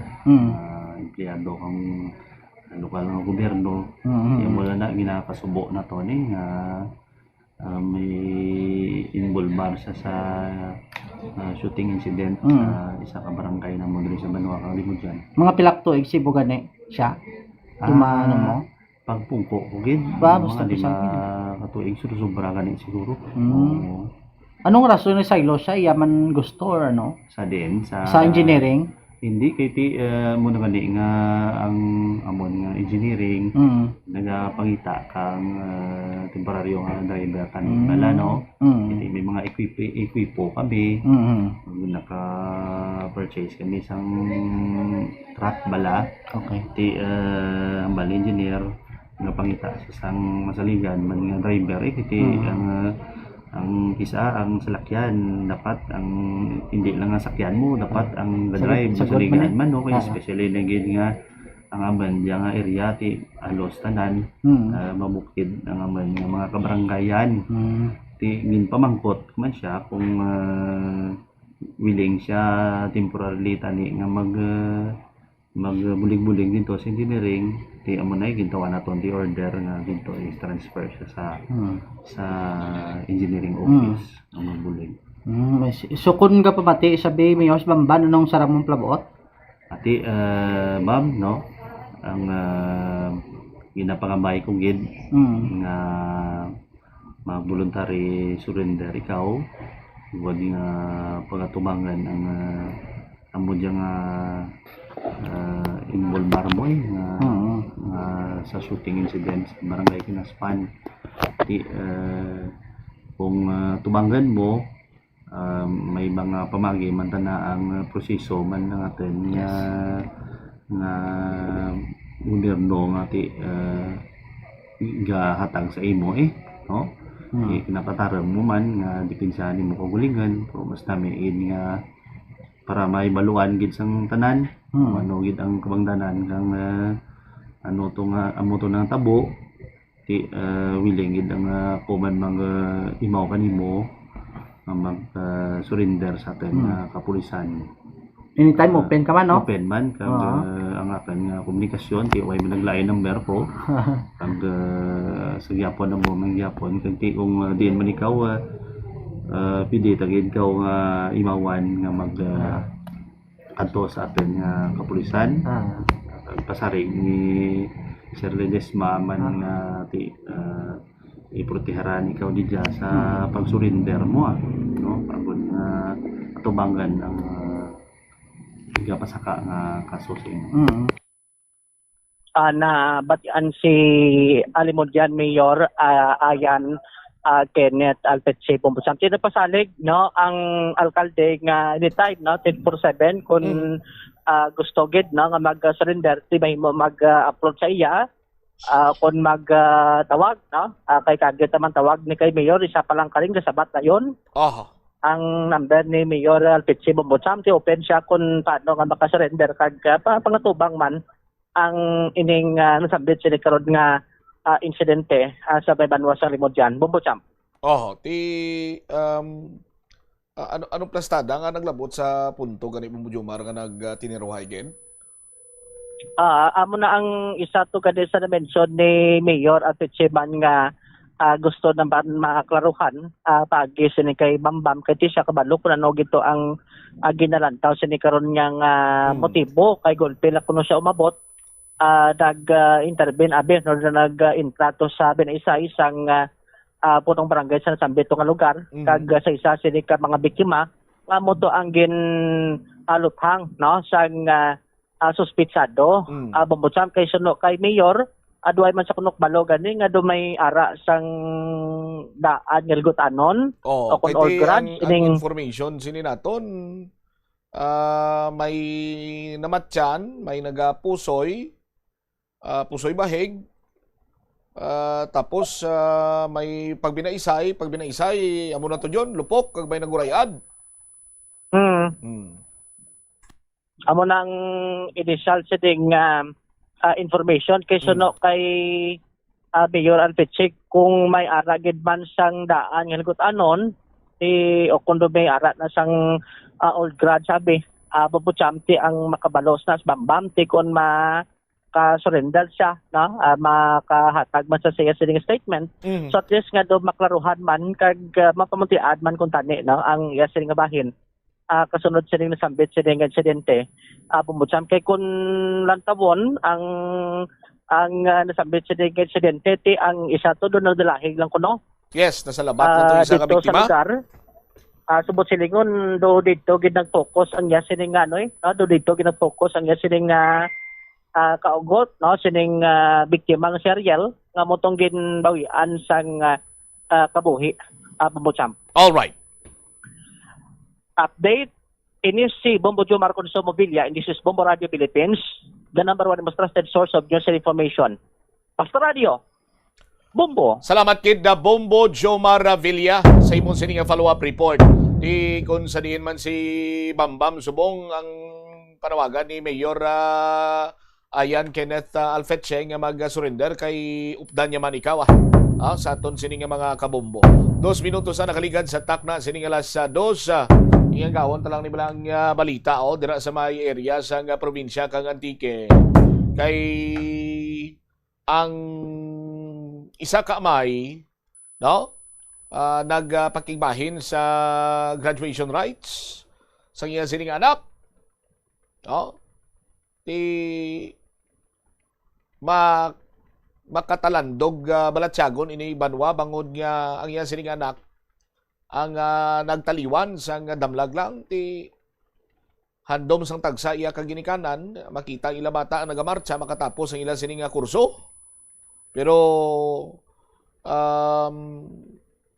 dalabot gid man ang handom sang isa ka amay nga makagraduar ang iya sining anak ugaling kiti waay na siya ang ginhimo sang amay gindalaya ang standi sa iya sining anak nagpakigbahin sa graduasyon, nagmarcha, no?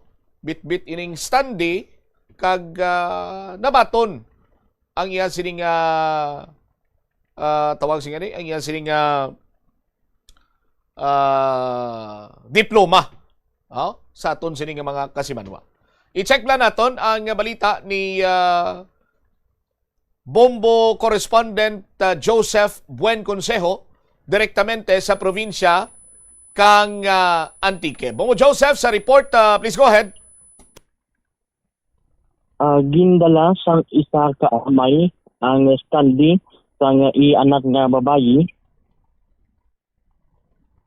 Tarilim sa campus sa may bahay sang Tibiao Antique Bombo Champ. Ang sambit ang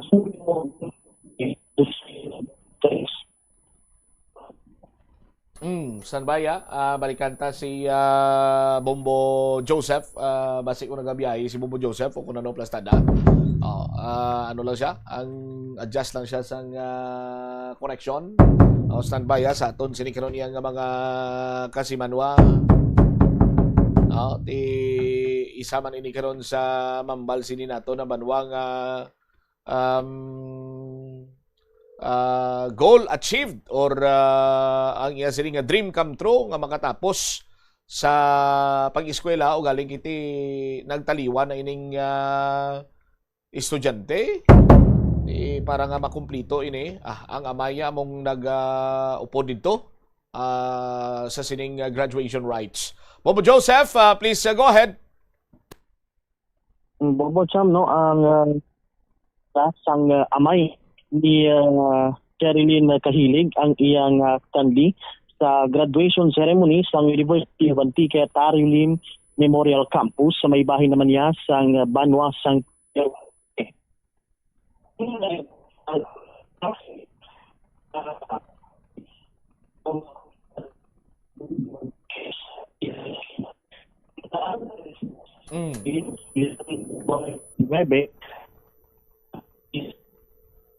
siguro ibalikan ta na lang sa later. Gaga-travel si Bombo Joseph Mumukres.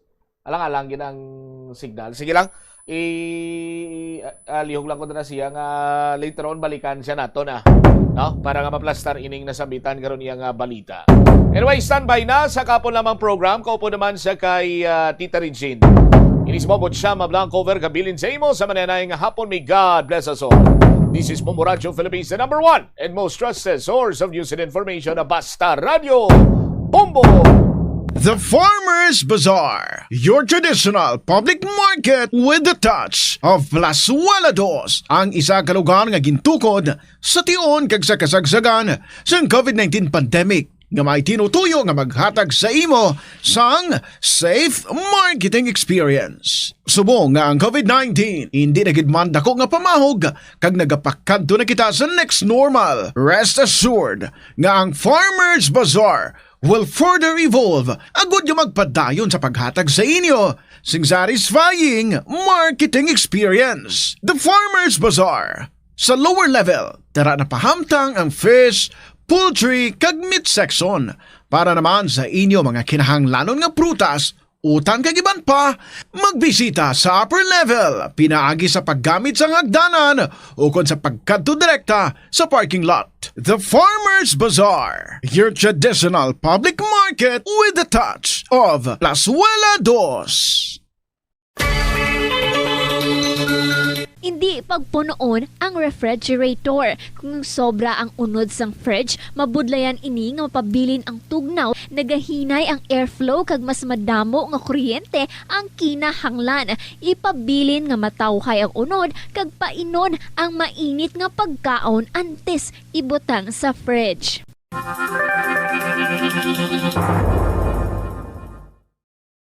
Plazuela de Iloilo Billboard of Activities for June 28 to July 4, 2026. Ang Hulyo 3, amo ang first Friday of the month. Ang 3 sa 12 ka mga promesa ni Jesus nga ginhambal pinaagi kay Sister Margaret Mary Alacoc para sa tanan nga mga devotees sang Sacred Heart of Jesus. I will establish peace in their homes. I will bestow abundant blessings upon all their undertakings. I promise you, in the excessive mercy of my heart, nga ang akon all-powerful love, ang igahatag sa tanan nga mga baton sang Holy Communion sa first Fridays sa siyam ka consecutive months, ang grasa sang final perseverance. They shall not die in my disgrace, nor without receiving the sacraments. Ang akon divine heart, amo ang ilamangin safe refuge in this last moment. In line with this, ginaagdang tanan nga mag-attend sang First Friday Mass to honor the Sacred Heart of Jesus sa El Puente or the Bridge sa Hulyo 3, 2026, magasugod alas 5:30 sa hapon. Magabalik sila this weekend to give you one great and entertaining show sa concert at the Plaza presents the Technocrats Band. Magasugod alas 6 ng gabi sa Hulyo 4, Sabado.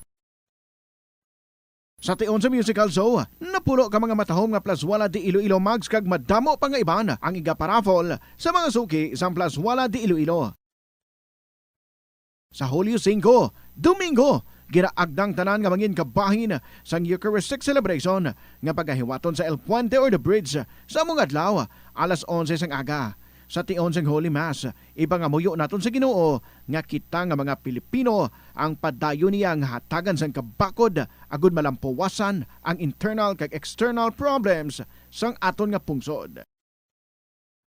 Plazuela de Iloilo, we remain to be one with you in the common hope for a better community and a progressive country in 2026.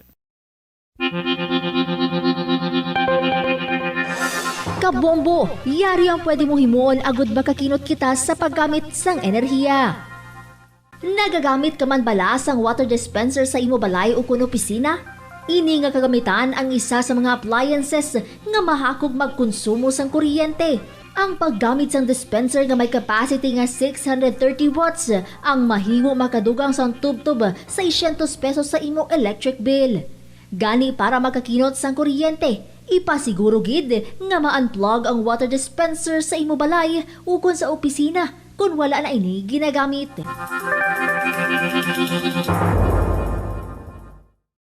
Sa dami ng gagawin, mundo'y mamadaliin, pero nagbago to dahil sa'yo.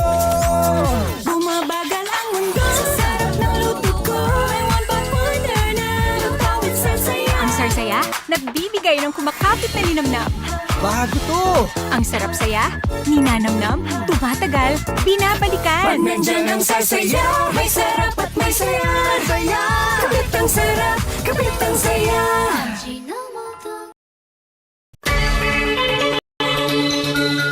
Kabombo, nagpatakod ka man bala sa energy saving device sa imo balay o opisina? Maghalong ka ha?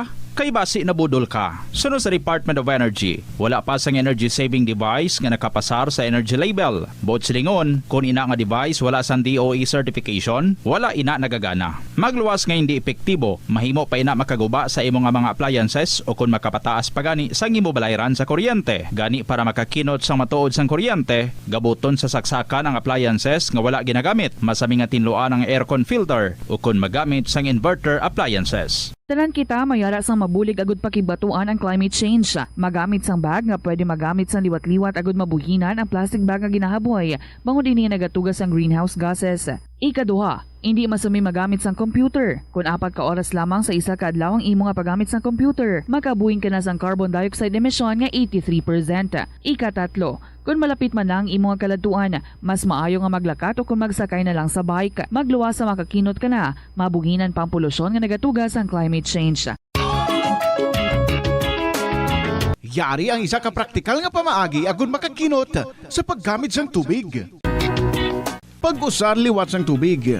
Kolektahon ng tubig nga gingamit sa pagpanglaba o kung ang tubig nga nagatulo gikan sa aircon. Pwede mo ina magamit sa pagpanglimpyo sa salog, pagflash o kung pagbunyag sang tanom. Ang tubig nga abi mo wala na pulos, pwede pa yagali nga makabulig sa imo palibot.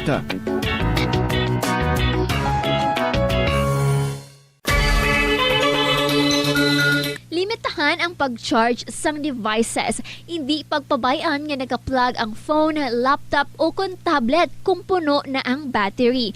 Patyon o kung i-unplug gilayon kung tapos na. Makakinot ini bisan gamay lang per device. Ilabi na kung madamo ang empleyado sa opisina. Yari ang mga simple nga paagi agon makakinot sang tubig. Kaayuha ang mga taga sa tubo o kon hose. Hindi tanan nga taga sa mahapos kagilayon nga makita tungod ang mga tubo o kon hose ang nakalubong sa duta o kon semento nga bahin sang balay. Kung magsigi ang mga tagas nga ini, mahimo nga magalabot sa 10,000 ka litro sang tubig ang mausik sa isa ka tuig. Maggamit sang leak detection tool o kung magkonsulta sa mga eksperto kung may pagpangduwa-duwa nga may tagas sa mga tubo sang tubig agod ini gilayon nga makaayo. Sa eskwelahan, ang pag-practice ang good manners and right conduct ang makabulig sa paghimo sang positive, respectful environment para sa pagtuon. Nagapakita ini sang pagtahod hindi lang sa mga manunudlo kundi mangin sa imo mga classmate kag sa school community. Mag-abot sa eskwelahan on time. Ang pag-abot sang late sa klase kag sa aktibidad ang nagapakita sang kakulang sang respeto sa oras sang iban. Magpamati sa imo maestra o kun maestro samtang nagadiscuss sang lesson kag sundon sang maayo kun may yara sang instructions. Tawgon nga ma'am o kun sir ang imo teacher o kun staff. Kung may pamangkot, ibayaw ang kamot, agud mahatagan ikaw sang kahigayunan nga makasabat. Maggamit sang please, thank you kag excuse me kung nagaistorya sa imo classmate o kung sino man ang imo ginaatubang. Likawan ang pagpanunlog, pagbuli o kung pagpanginsulto. Mangin maayo kag may respeto sa isig kapareho. Mangin matinlo sa classroom kag school grounds. Ibutang sa basurahan ang basura kag indi pag-ihaboy sa bisan diin lang, ilabi na sa sulod sang classroom. Respetohon ang propiedad sang eskwelahan. Halungan ang mga libro kag supplies kag likawan ang mangguba sang pagabutang nga wala mo ginapanag-iyahan. Mangin focus sa pagtuon kag likawan ang pag-istoryahan na isang classmate samtang nagadiscuss ang imo maestra o kun maestro sang inyo nga lesson. Likawan ang Ito ang Bombo Radio Philippines. Fully digitalized. Numero 1 sa balita, komentaryo, drama at serbisyo publiko. Bombo Radio Philippines. Bombo Radio Philippines. Unmatched. Number 1 and most trusted source of news and information. Basta Radio Bombo! Mayong hapon gid sa inyo tanan mga kabombo. It's 16 minutes after 2 o'clock. This is Tita Regine. Welcome sa kahapon lamang program. It's a brand new month. It's July 1st. And we are entering the third quarter of the year. Oh, parang train ang bilis-bilis ng panahon. Anyway, so ini nga hapon sa bagong nga bulan, bagong nga adlaw. Ulop na kita sa pag-enjoy na naman new set of stories para sa inyo diri sa Kahapon Lamang program. And to those nga may inog-hulog or may inog email nga mga kasaysayan, paki-email na lang sa bombo_iloilo@bomboradio.info or sulat mo ng mga istorya and then ipadala sa Kahapon Lamang program. DYFM, Bombo Radio Iloilo, Sky City Tower, Maple Street, Iloilo City. Sa tanan nga nagaupod sa aton, sa sini nga mga tinion through their gadgets man or so ilang radio sets, ari mga kamudiri sa Pilipinas, sa syudad sa Iloilo or sa mga kaprobinsyahanan or outside of the country. Ang akong gid nga pag-abi-abi sa inyo, salamat once again sa liwat nga pag-upod diri sa aton. And so let's start by letting you hear this one beautiful song from Earl Lorraine Kilarto. Dahilan. This is Tita Regine. Welcome sa KLP.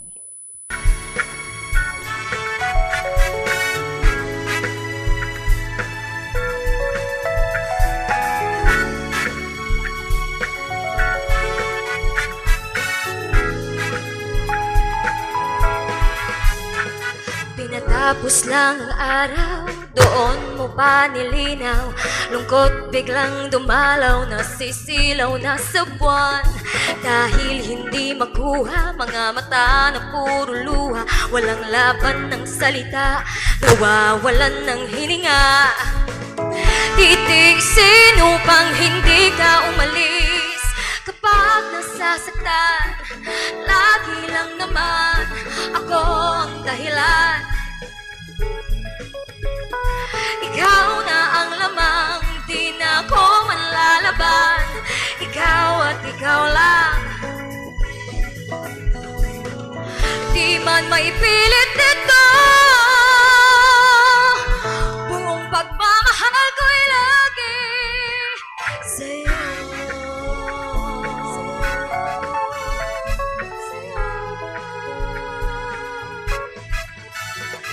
Tinatangi ang ngiti mo, kaya ayokong mauwi ka sa damdamin na suwi at balutin ng hapdig. Sana ay pansinin ang marahan kong daing, na ako ay ibalik sa ating huling halik. Parang awa mo na, wag kang aalis. Kapag nasasaktan, lagi lang naman ako ang dahilan. Ikaw na ang lamang, di na ako manlalaban. Ikaw at ikaw lang. Di man maipilit nito, buong pagmamahal ko'y lagi sa'yo.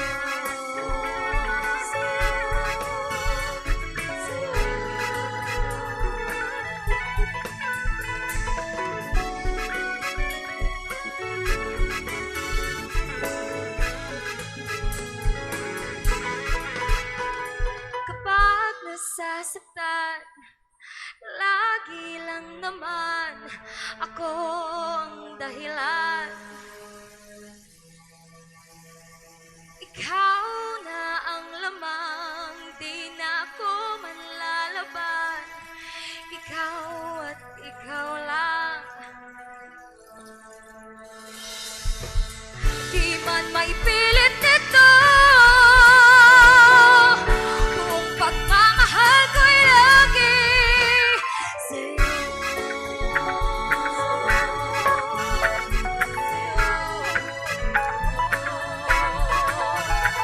Sa'yo.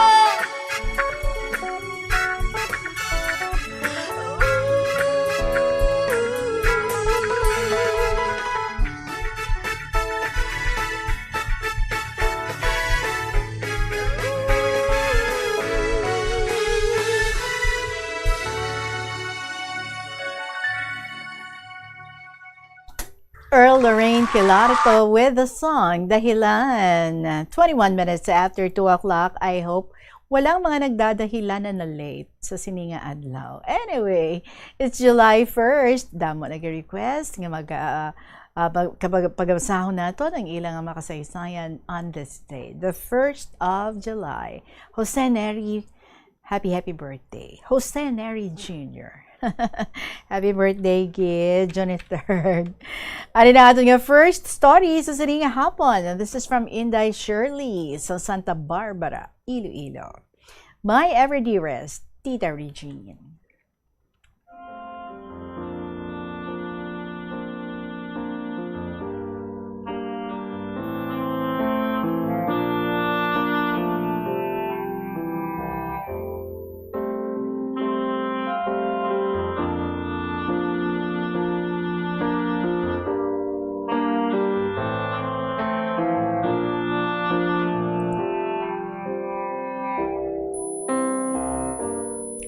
Pareho sang iban, may akon man nga istorya sa kabuhi.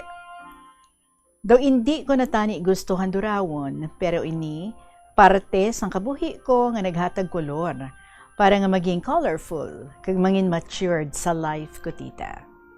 Hambal ni nanay, gwapa ko no ako, mahinhin kag maugdang, smiley pagid, ugaring, maniwang lang. Ha ha ha. Ha, apat. Teenage life, tita. Feeling of admiration to other persons, may mga crushes, love at first sight, puppy love, kag true love. High school life, may classmate ako nga naluyag sa akon. Tawag lang sa pangalan nga Piolo. Sulat lang sang love letter, ubra na kadya. Nag-propose sa love letter, kag halos tig-5 ka love letters ang mahatag niya sa akon kada adlaw. Ang daming time ha para sumulat in one day. 5 love letters. Samta nagadugay, syempre nagadamo ang iyang sulat, do di ko type ang style niya, tita. Gani akon gin-bundle ang mga sulat niya, kag ginbalik ko sa iya. Pagkalipas ng pila ka mga sinimana, nabatian ko nga nalukpan siya sang Granada. Ay, kag naigo gid siya. Gindala pa sa hospital, pero napatay gid. Nakonsensya gid ako, tita, kay daw ako ang kabangdanan sang iya nga kamatayon.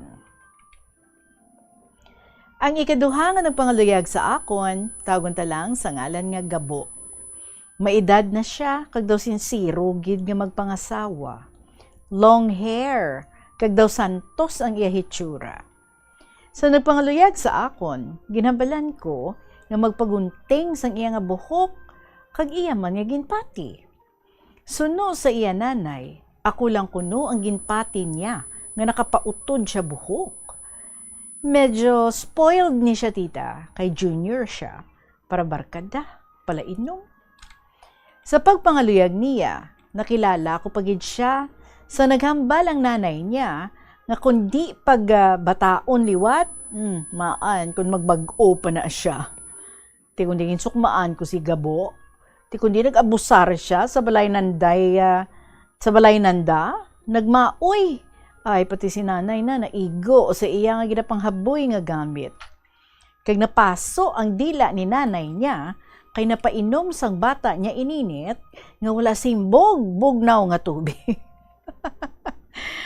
Ay maan, so gikatuan ako sang nanay niya sa ginaubrahan ko, tita. Nga kadtuan ko kuno anay si Gabo sa balay nanda, kay ako lang kuno makapakalma sa bata nanda. Istorya kami kay ginikanan niya nga kun pamanon ko kuno si Gabo, paskwelaho nila ako sa college, kag patindugan balay sa tupad nila. Namati lang ako, tita, pero wala sa isip ko ang mamana. Labi na gid kun bisyuhan, kag magsaring naman lang sa ginikanan na. Nagpauli ako, tita, kag akong ginpamensar nga kun may oportunidad sa Manila, dito ako maobra. Pagkalipas ng 2 ka tuig, nabalitaan ko nga siya ginbuno kag napatay. Ay, abaw. So, ang ikatatlo nga nagpangaluyag sa akon, amo si Boy, nga Philippine Navy. Siya, tita, ang ginpili ko kag nagplano kami magpauli kag magpakasal sa Iloilo. Sakay sa Don Juan nga barko, April 22, 1980, kag suwerte, nga pareho kami buhi. Bisan pa nagbulagay kami sa nalunod ang barko. Nagkita ay liwat kami sa isa ka barko nga nag-rescue sa akon. Nagpakasal kami sa Mayor Tita sang May 13, 1980. Simple wedding, simple celebration. Nagplano kami pakasal December 20, 1982 sa Pari. Mas wedding, libre Tita. Sang aga, nagpreparar kami kay after lunch pa ang kasalan ng bayan. Mga alas 3 sa hapon pa Tita. Ginhimos ko ang ikaduha ko nga bata patulugon para makahimos man ako sang akon kaugalingon. Ano man nga gadgad. Ginsulod ko si Nonoy sa aboy-aboy para patulugon. Tula siya gana magturog, nagay hibi. Ti ginpakumkuman ko 25 centimos, 25 centavos. Sa isip ko, nga mahipos na siya nga matulugan. Brubuay, nagtilak. Isip ko, nagsulod gid ang coin nga ginduhol ko sa iya. Hala, so ginhakwat ko naman siya kag nagsinggitan kay nanay ko. Nay, natunlan si Nonoy.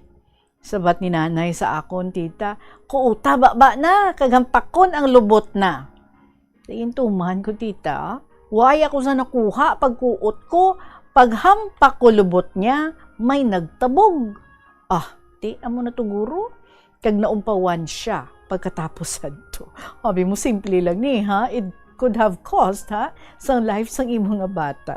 Anyway, bahaw ti daad, way madayon ang kasal namo ni tatay na. Pay nadayon gid ang kasal Tita, nga wala ako makapaligo kay hambal ni nanay ko, sayod ang marigos kung ginakulbaan ikaw. Ang ikatlo nga pagpakasal namo ni Boy, sponsored sa Knights of Columbus, tuig 2017. Ang apo ko kay Nonoy nga lalaki, may emerhensya nga natabo. Mayadlang ara misis niya, gindala sa hospital sa Western, nga natatapan mandayon. Gani nagtawhay man ang pamatsyag namon, nga nadayon ang kasal namon liwat ni Boy. To make the long story short, Tita, 3 ka beses ako nagka-boyfriend, 3 man ka beses ako ginkasal, Tita. Sa isa lang kamaswerte nga tawo nga amo si Boy Navy. Nga buhi kag maisog tidungan. Kag subong Tita, tigulang na kami ni Boy, senior citizens na may anom kami kakabataan, puro naman nakatalapos sa eskwela, kag may mga pamilya naman. Nakatapos man ako sa college, paagi man sa akon bana. Si Boy nga nagpatuon sa akon sa West Visayas State University. BS Ed, major in Filipino. Nangin professor sa isa ka college dira sa may Timawa, kung sa diin retired na ako. Daw sa kahapon lang, nga sulit-sulit nga akon madumduman. Hasta na lang diri, Tita Regine, salamat. Kag pasensya gid kung kinapoy ko ikaw sa pagbasa sang akong sulat. More power sa imo program, kag sa inyo tanan, dira sa Bombo Radio. God bless us all, and P.S. Happy 70th birthday, Boy! Sang June 28, 2026. Ang tagpadala, Inday Shirley, sa Santa Barbara, Iloilo.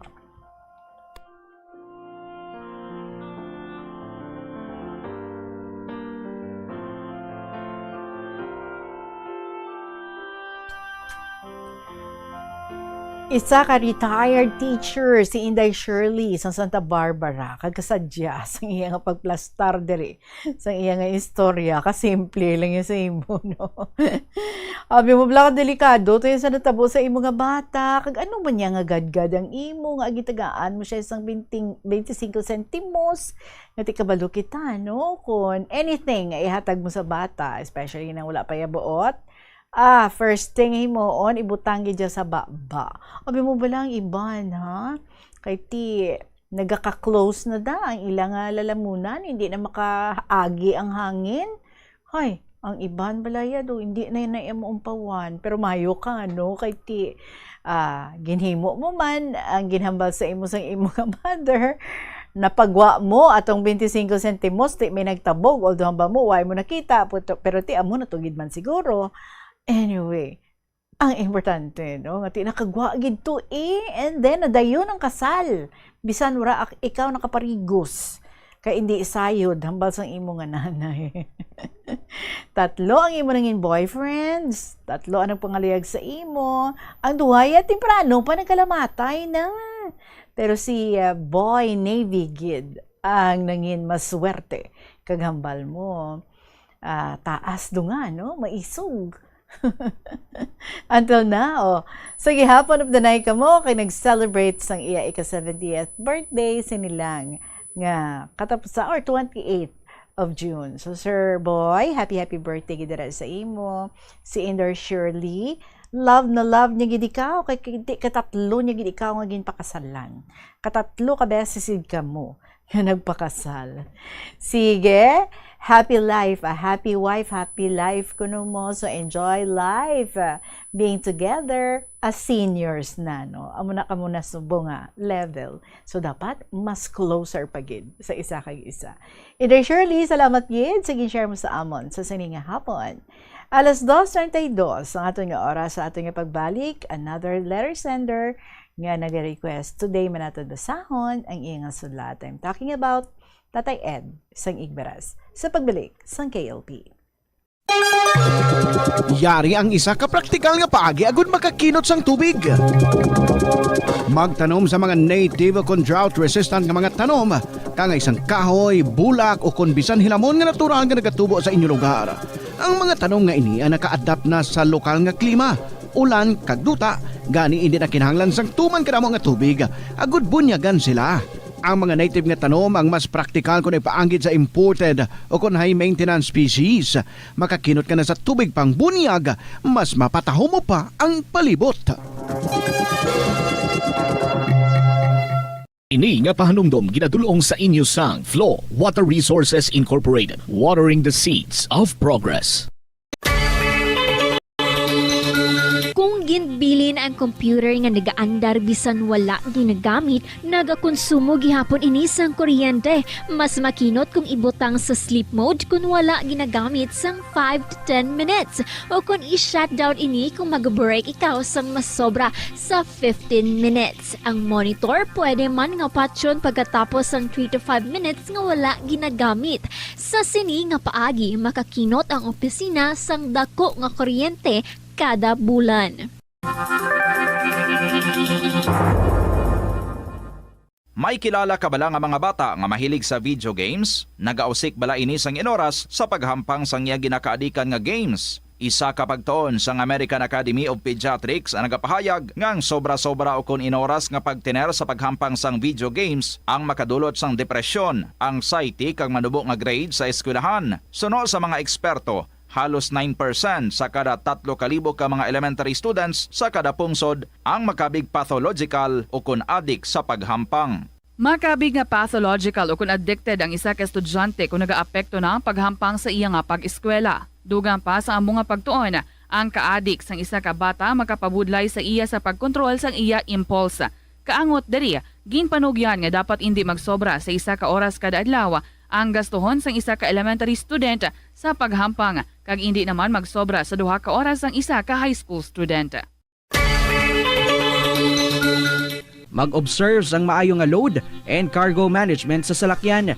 Ang kada 100 kilograms nga unnecessary load, nagapataas ang fuel consumption tubtob 0.5% para sa mga salakyan. Samtang ang pagbuhi naman sang wala ginagamit nga roof racks o cargo boxes ang makakinot sang 2 to 5% bangod sa reduced aerodynamic drag. Dugang pa, ang masami overloaded nga salakyan, madasig nagakaupod ang goma nga nagadugang. Dahil kita, dari sa KLP, ari ang sulat ni Tatay Ed sang Igberas. Dear Tita Regine.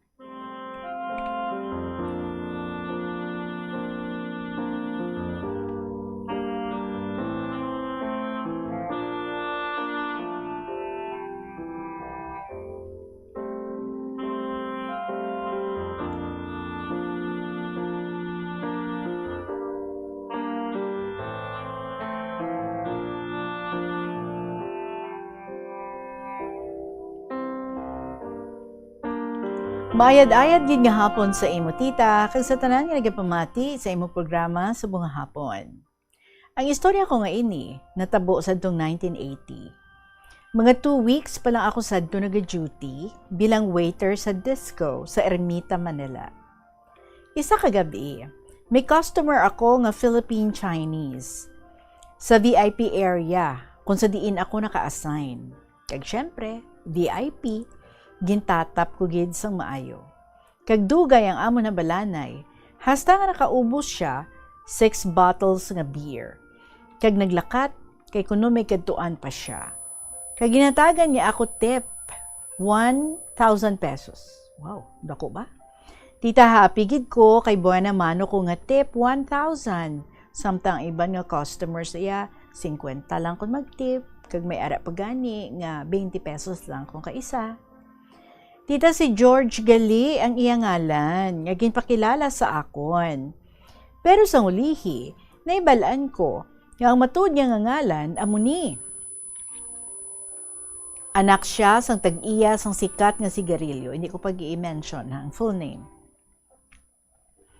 Anak siya sang tag-iya sang sikat nga sigarilyo sang una, kag may isa sila kadako nga commercial building sa Divisoria. 3-story building nga ginaparentahan. Ibalik ko ang istorya kay George. Antes ta na magwa sadto sa diskuhan, nagambal siya sa akon nga mabalik ta na after 3 days. Kag nagbalik gid man siya matuod. Kag umpisa sadto, naging regular customer ko siya. Nag-abyanay na kami. Permi na siya nagakadto sa akon sa diskohan. Isa sina kagabi, nagambal siya sa akon nga kung pwede kuno ako nga makaupod sa iya, malagaw-lagaw sa gwa. Kag ang sabat ko sa iya, pwede, pero kinanglan magbayad ta na 50 pesos sa cashier. Kay amo ina ang patakaran sang management. Kay balan mo tita, kung kaisa, may mga customers nga nag-request para nga may upod sandalagaw sa gwa na binagid ang mga foreigners nga first timer pa lang sa Manila. So ang papel namon, waiter, at the same time, escort o tour guide. Ang natabo, nagbayad si George 50 pesos sa cashier. Kag naglakat na kami pagwa. Nagpara si George ang taxi, kag nabatian ko hambal na sa driver, sa Pasay kami sa Philippine Village Hotel. Pagkabati ko, nga Philippine Village Hotel, medyo ginkulbaan ako kay balaan ko hotel. Pagkabati ko gali nga Philippine Village, so medyo ginkulbaan ako kay balaan ko hotel. Anong buhato namon didto? Kag pareho kami nga lalaki. Pensar ko, to hindi amuhaw. Pero wala agad ako magpamangkot sa iya. Ang sa isip ko, bala na kung ano gid man ang matabo. Pagabot namon didto, ginsug-alaw kami isang guard. Siya ang nagbukas ang taxi, kag nag-good evening sir sa amon. Nagtango-tango lang kami sa iya, kag diretso sa front desk clerk, kag may ginhatag nga card sa personnel, kag nagsaka na kami sa second floor. Pagabot namon sa ibabaw, nakita ko, duro-duro mga lamesa, puno sa mga tawo nga nagasinugal. Ay, tita, kasino, gali ang amon ginkatuan. Kaysang una, amo ina ang ginatawag nga floating casino, kaysa tunga sang dagat sa Manila Bay na pahamtang. Pero nasunog.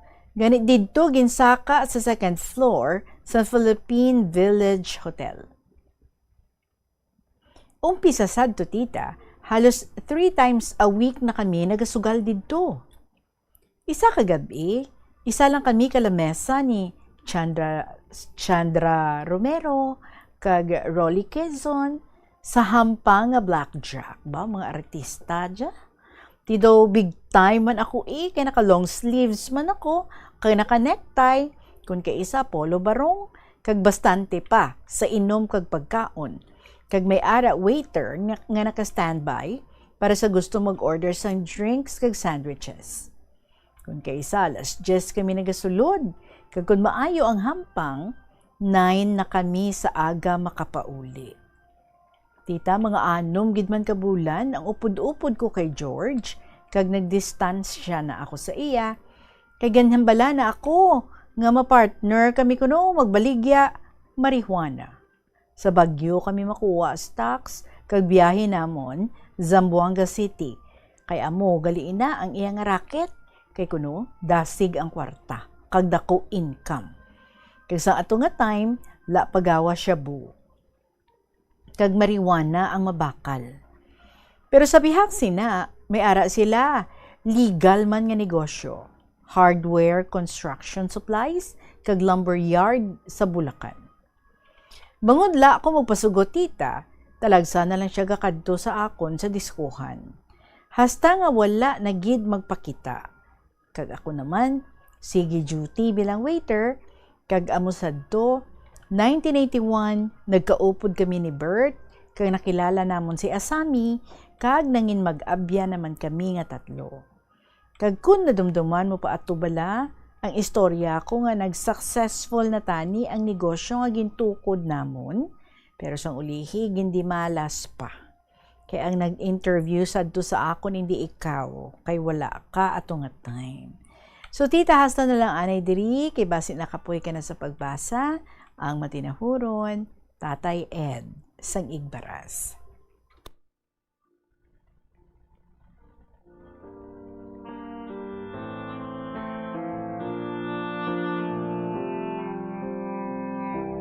Tatay Ed, good move. Good decision. Nga nang hindi ikaw nga mag-partner sa iya.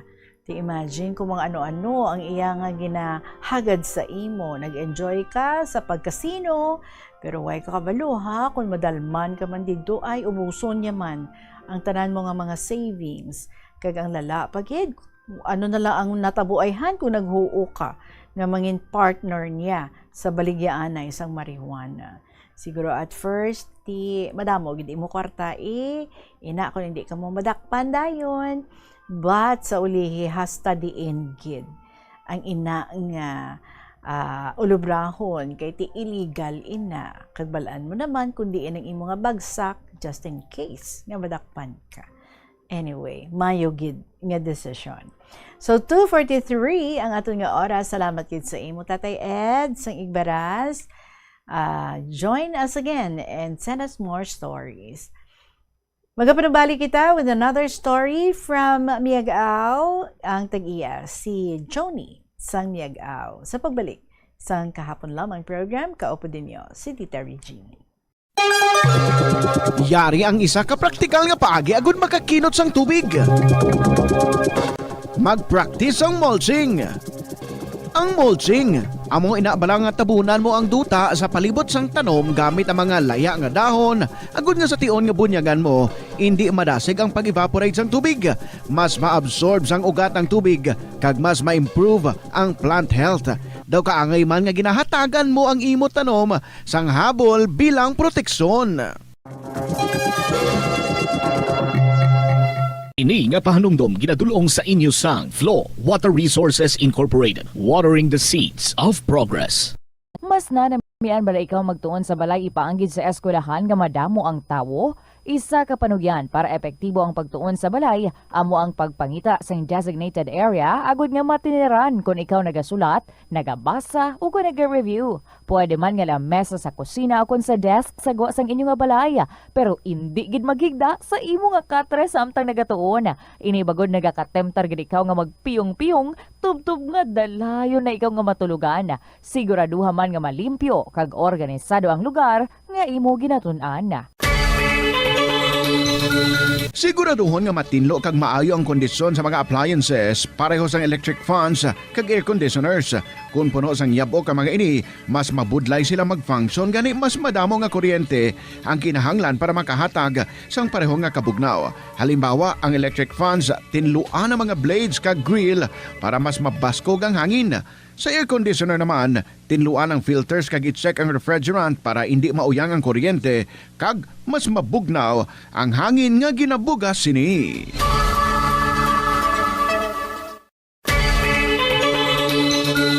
I-off ang suga sa wala ginagamit nga lugar. Patsyon ang suga sa restrooms, pantry, hallway o kon meeting rooms kung wala sang tawo. Mas makinot inis sang sa pabayan lang nga nakabukas ang suga sa bilog nga adlaw. Ano bala ang dapat tandaan sa tion nga magbiyahe agod mangin hassle-free ang bakasyon? Yari ang pila ka mga tips. Una, i-check ang health kag travel alert sa napili nga mga lugar. Ikaduwa, magpili isang safe nga accommodation. Mag-research ka magbasa sa mga reviews sa napili nga lugar antes mag-book. Ikatatlo, siguraduho na nga may nagagana nga mobile phone. Ang tanan nga mga upod agod mangin mahapos ang komunikasyon sa tion nga madula o kung kinahanglan nga magbulagay sa dalan. Be prepared in case of emergencies. Rin na ang salat sa ato ni Joni sang Miagaw. Dear Tita Regine.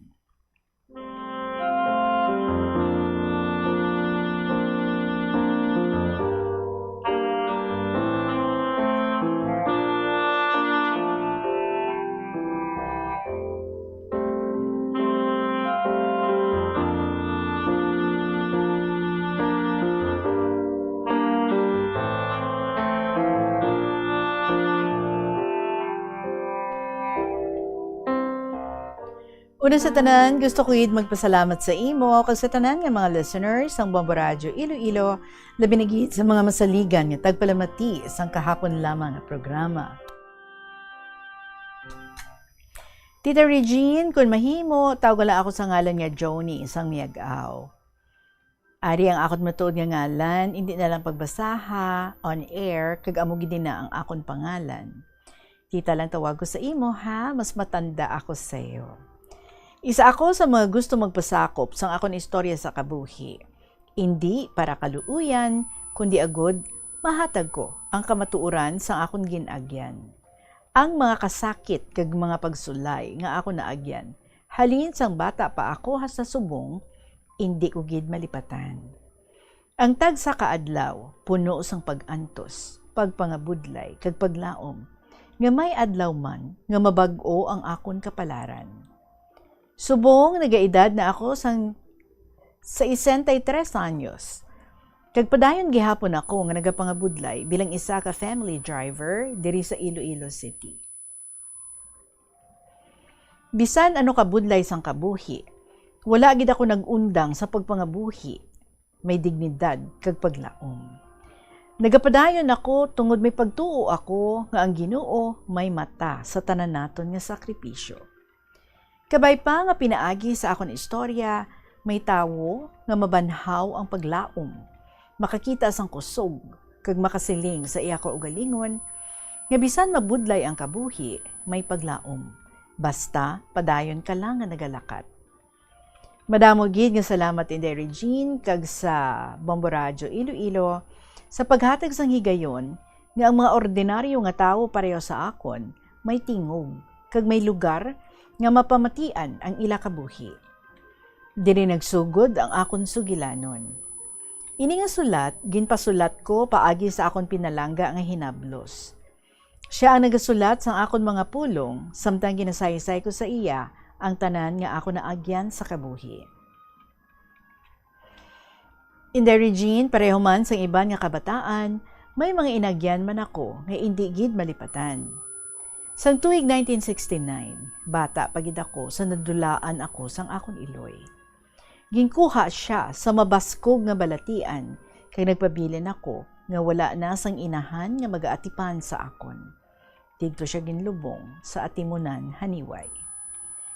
Tita Regine, sa mga tinuon nga bata pa ako, wala pagid ako nakahangop sang kabugaton sang natabo. Ang ako nuna-huna, puno lang sang hampang kag inosente nga mga damgo. Wala pa ako nakaintindi kung ano ang kahulugan sang pagkawala sang isa ka iloy. Apang, samtang nagadako ako, didto ko nabatyagan ang dako nga kahawang sa akong tagipusoon.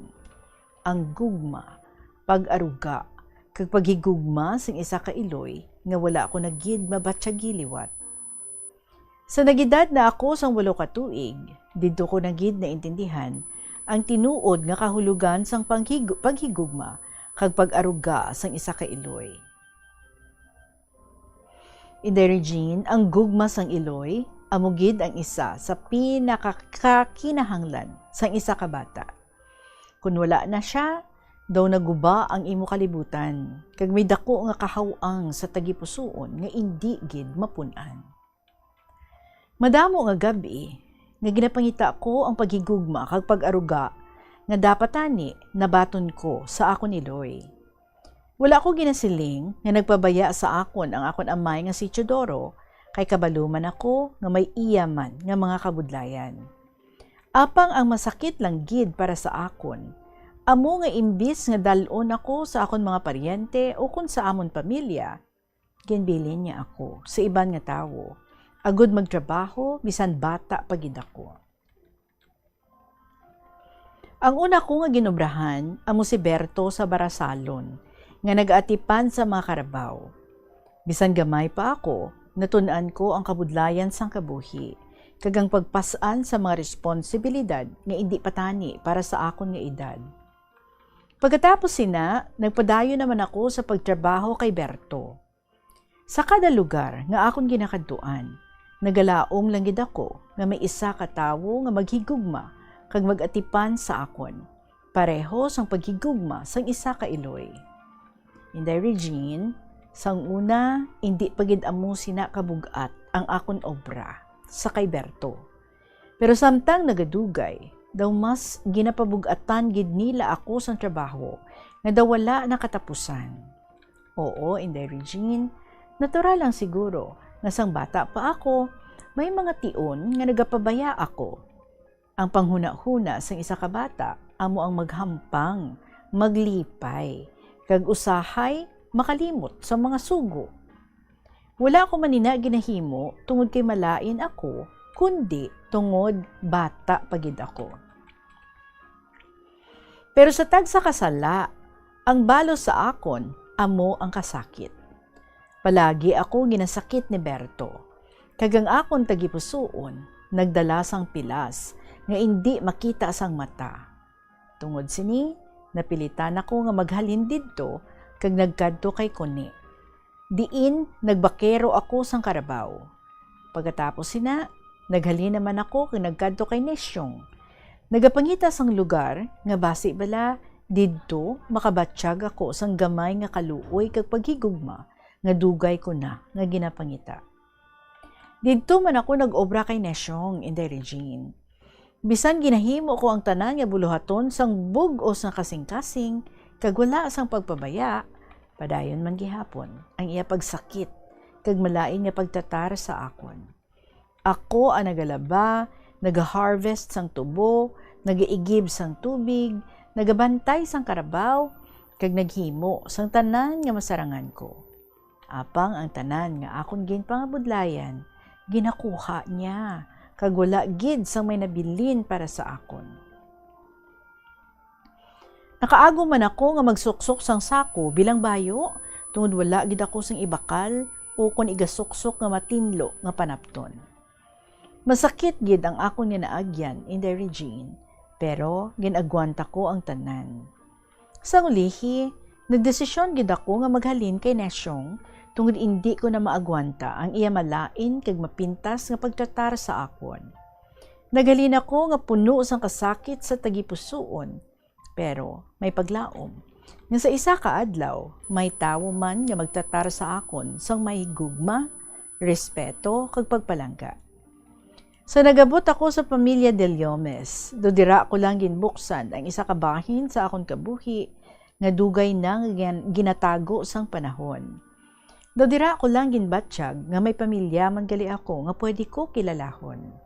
Amo gali ini ang rason, kun nga Del Yomes ang akon nga middle name. Sang una, wala gid ako sa nahibaluan parte sa akon ginhalinan. Wala ako kabalo kung anong matuod nga apelyido sang akon iloy. Nagdako ako nga puno sang pamangkot, pero wala sang may makasabat.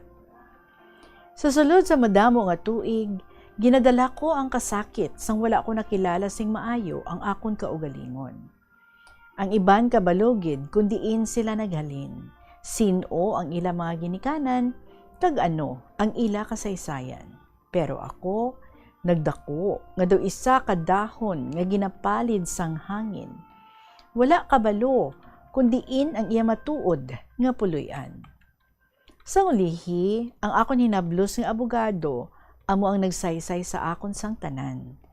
Siya ang nagbulig nga mabuksan ang kamatuuran, parte sa amon pamilya. Ginsugid niya kung diin kami naghalin, sino ang amon mga kadugo, kag ano ang matuod nga apelyedo sang akon iloy. Dumabugat nga bato ang natangtang sa akong dughan sa nabatian ko ang kamatuoran. Naghambal ako sa akong hinablos, mayad pa ikaw, kabalo ko sang tanan parte sa aton pamilya. Samtang ako, halos wala gid sa nahibaluan. Do estranghero ako sa akon mismo nga ginhalinan. Masakit gid isipon nga 5 kami ka mag-utod, pero ako lang ang lain ang middle name nga nadala ko. To nagapangutana ako sa akon kaugalingon kung nga aamo sini ang natabo. Wala ako nagdumot, pero may kasubo gid sa akong tagipusoon. Kaya ang isa ka bata nagadako nga kinahanglan kabalo siya kung sino siya, kag diin siya naghalin. May isa pagid kabutang nga nagpalain sa akon pamensaron. Ang spelling sa akon apelyedo dapat tani U, pero nahimo nga O. Sang una nga panahon, wala ako kabalo kung ano gid ang matuod nga spelling. Wala man sa may nagatudlo sa akon o kung nagaklaro sang kamatuoran. Ginbaton ko lang ang tanan, bisan puno ako sang pamangkot. Subong nga nahibaloan ko na ang kamatuoran, hindi ako nagapangita sang sala o kung sang basulon. Ang akon lang nga handom, amo, ang mabaton ko ang akon matuod nga pagkatawo, kag mapahaluganan ang akon ginhalinan. Bisan ano pa ang natabo sa akon kabuhi, nagapasalamat gihapon ako sa Ginoo, nga bisan dugay, ginpakita niya sa akon ang kamatuoran. Bangod ang kamatuoran, nagahatag sang kahilwayan sa tagipusoon. Hindi na ako kinahanglan magpangita pa sang sabat, kinabalaan ko na, kundi ingid ako naghalin. Mga kabombo, maluwig-lawig pa ang ining sulat diri sa aton ni Tony sa Miagao. So padayon nato nini tomorrow and most probably matapos naman naton siya basa by tomorrow. So tutukan ninyo, subaybayan ninyo. For the meantime, for your stories to tell man, para diri sa kahapon lamang program, paki-email sa bombo_iloilo@bomboradio.info or you can write your stories and then ipadala or idulong ninyo diri kita sa Sky City Tower sa May Mapa Street, Iloilo City. Masyar man kamo diri sa syudad sa Iloilo. Diri kita sa May Mapa Street. Mga kabombo, magasunod na ang mga paborito naman ninyo ng mga dramas kada hapon, ang Tuyang Ermitanya, ang Provincial Jail, kagang Dear Diary. So maraming salamat sa inyo para yun na nato na pag-enjoy sa mga istorya diri sa kahapon lamang program, buwas naman sa liwat nato nga pag-uptanay. Sa gihapon, ininyo nga alagad, si Tita Regine para sa kahapon lamang program. Salamat, Gid.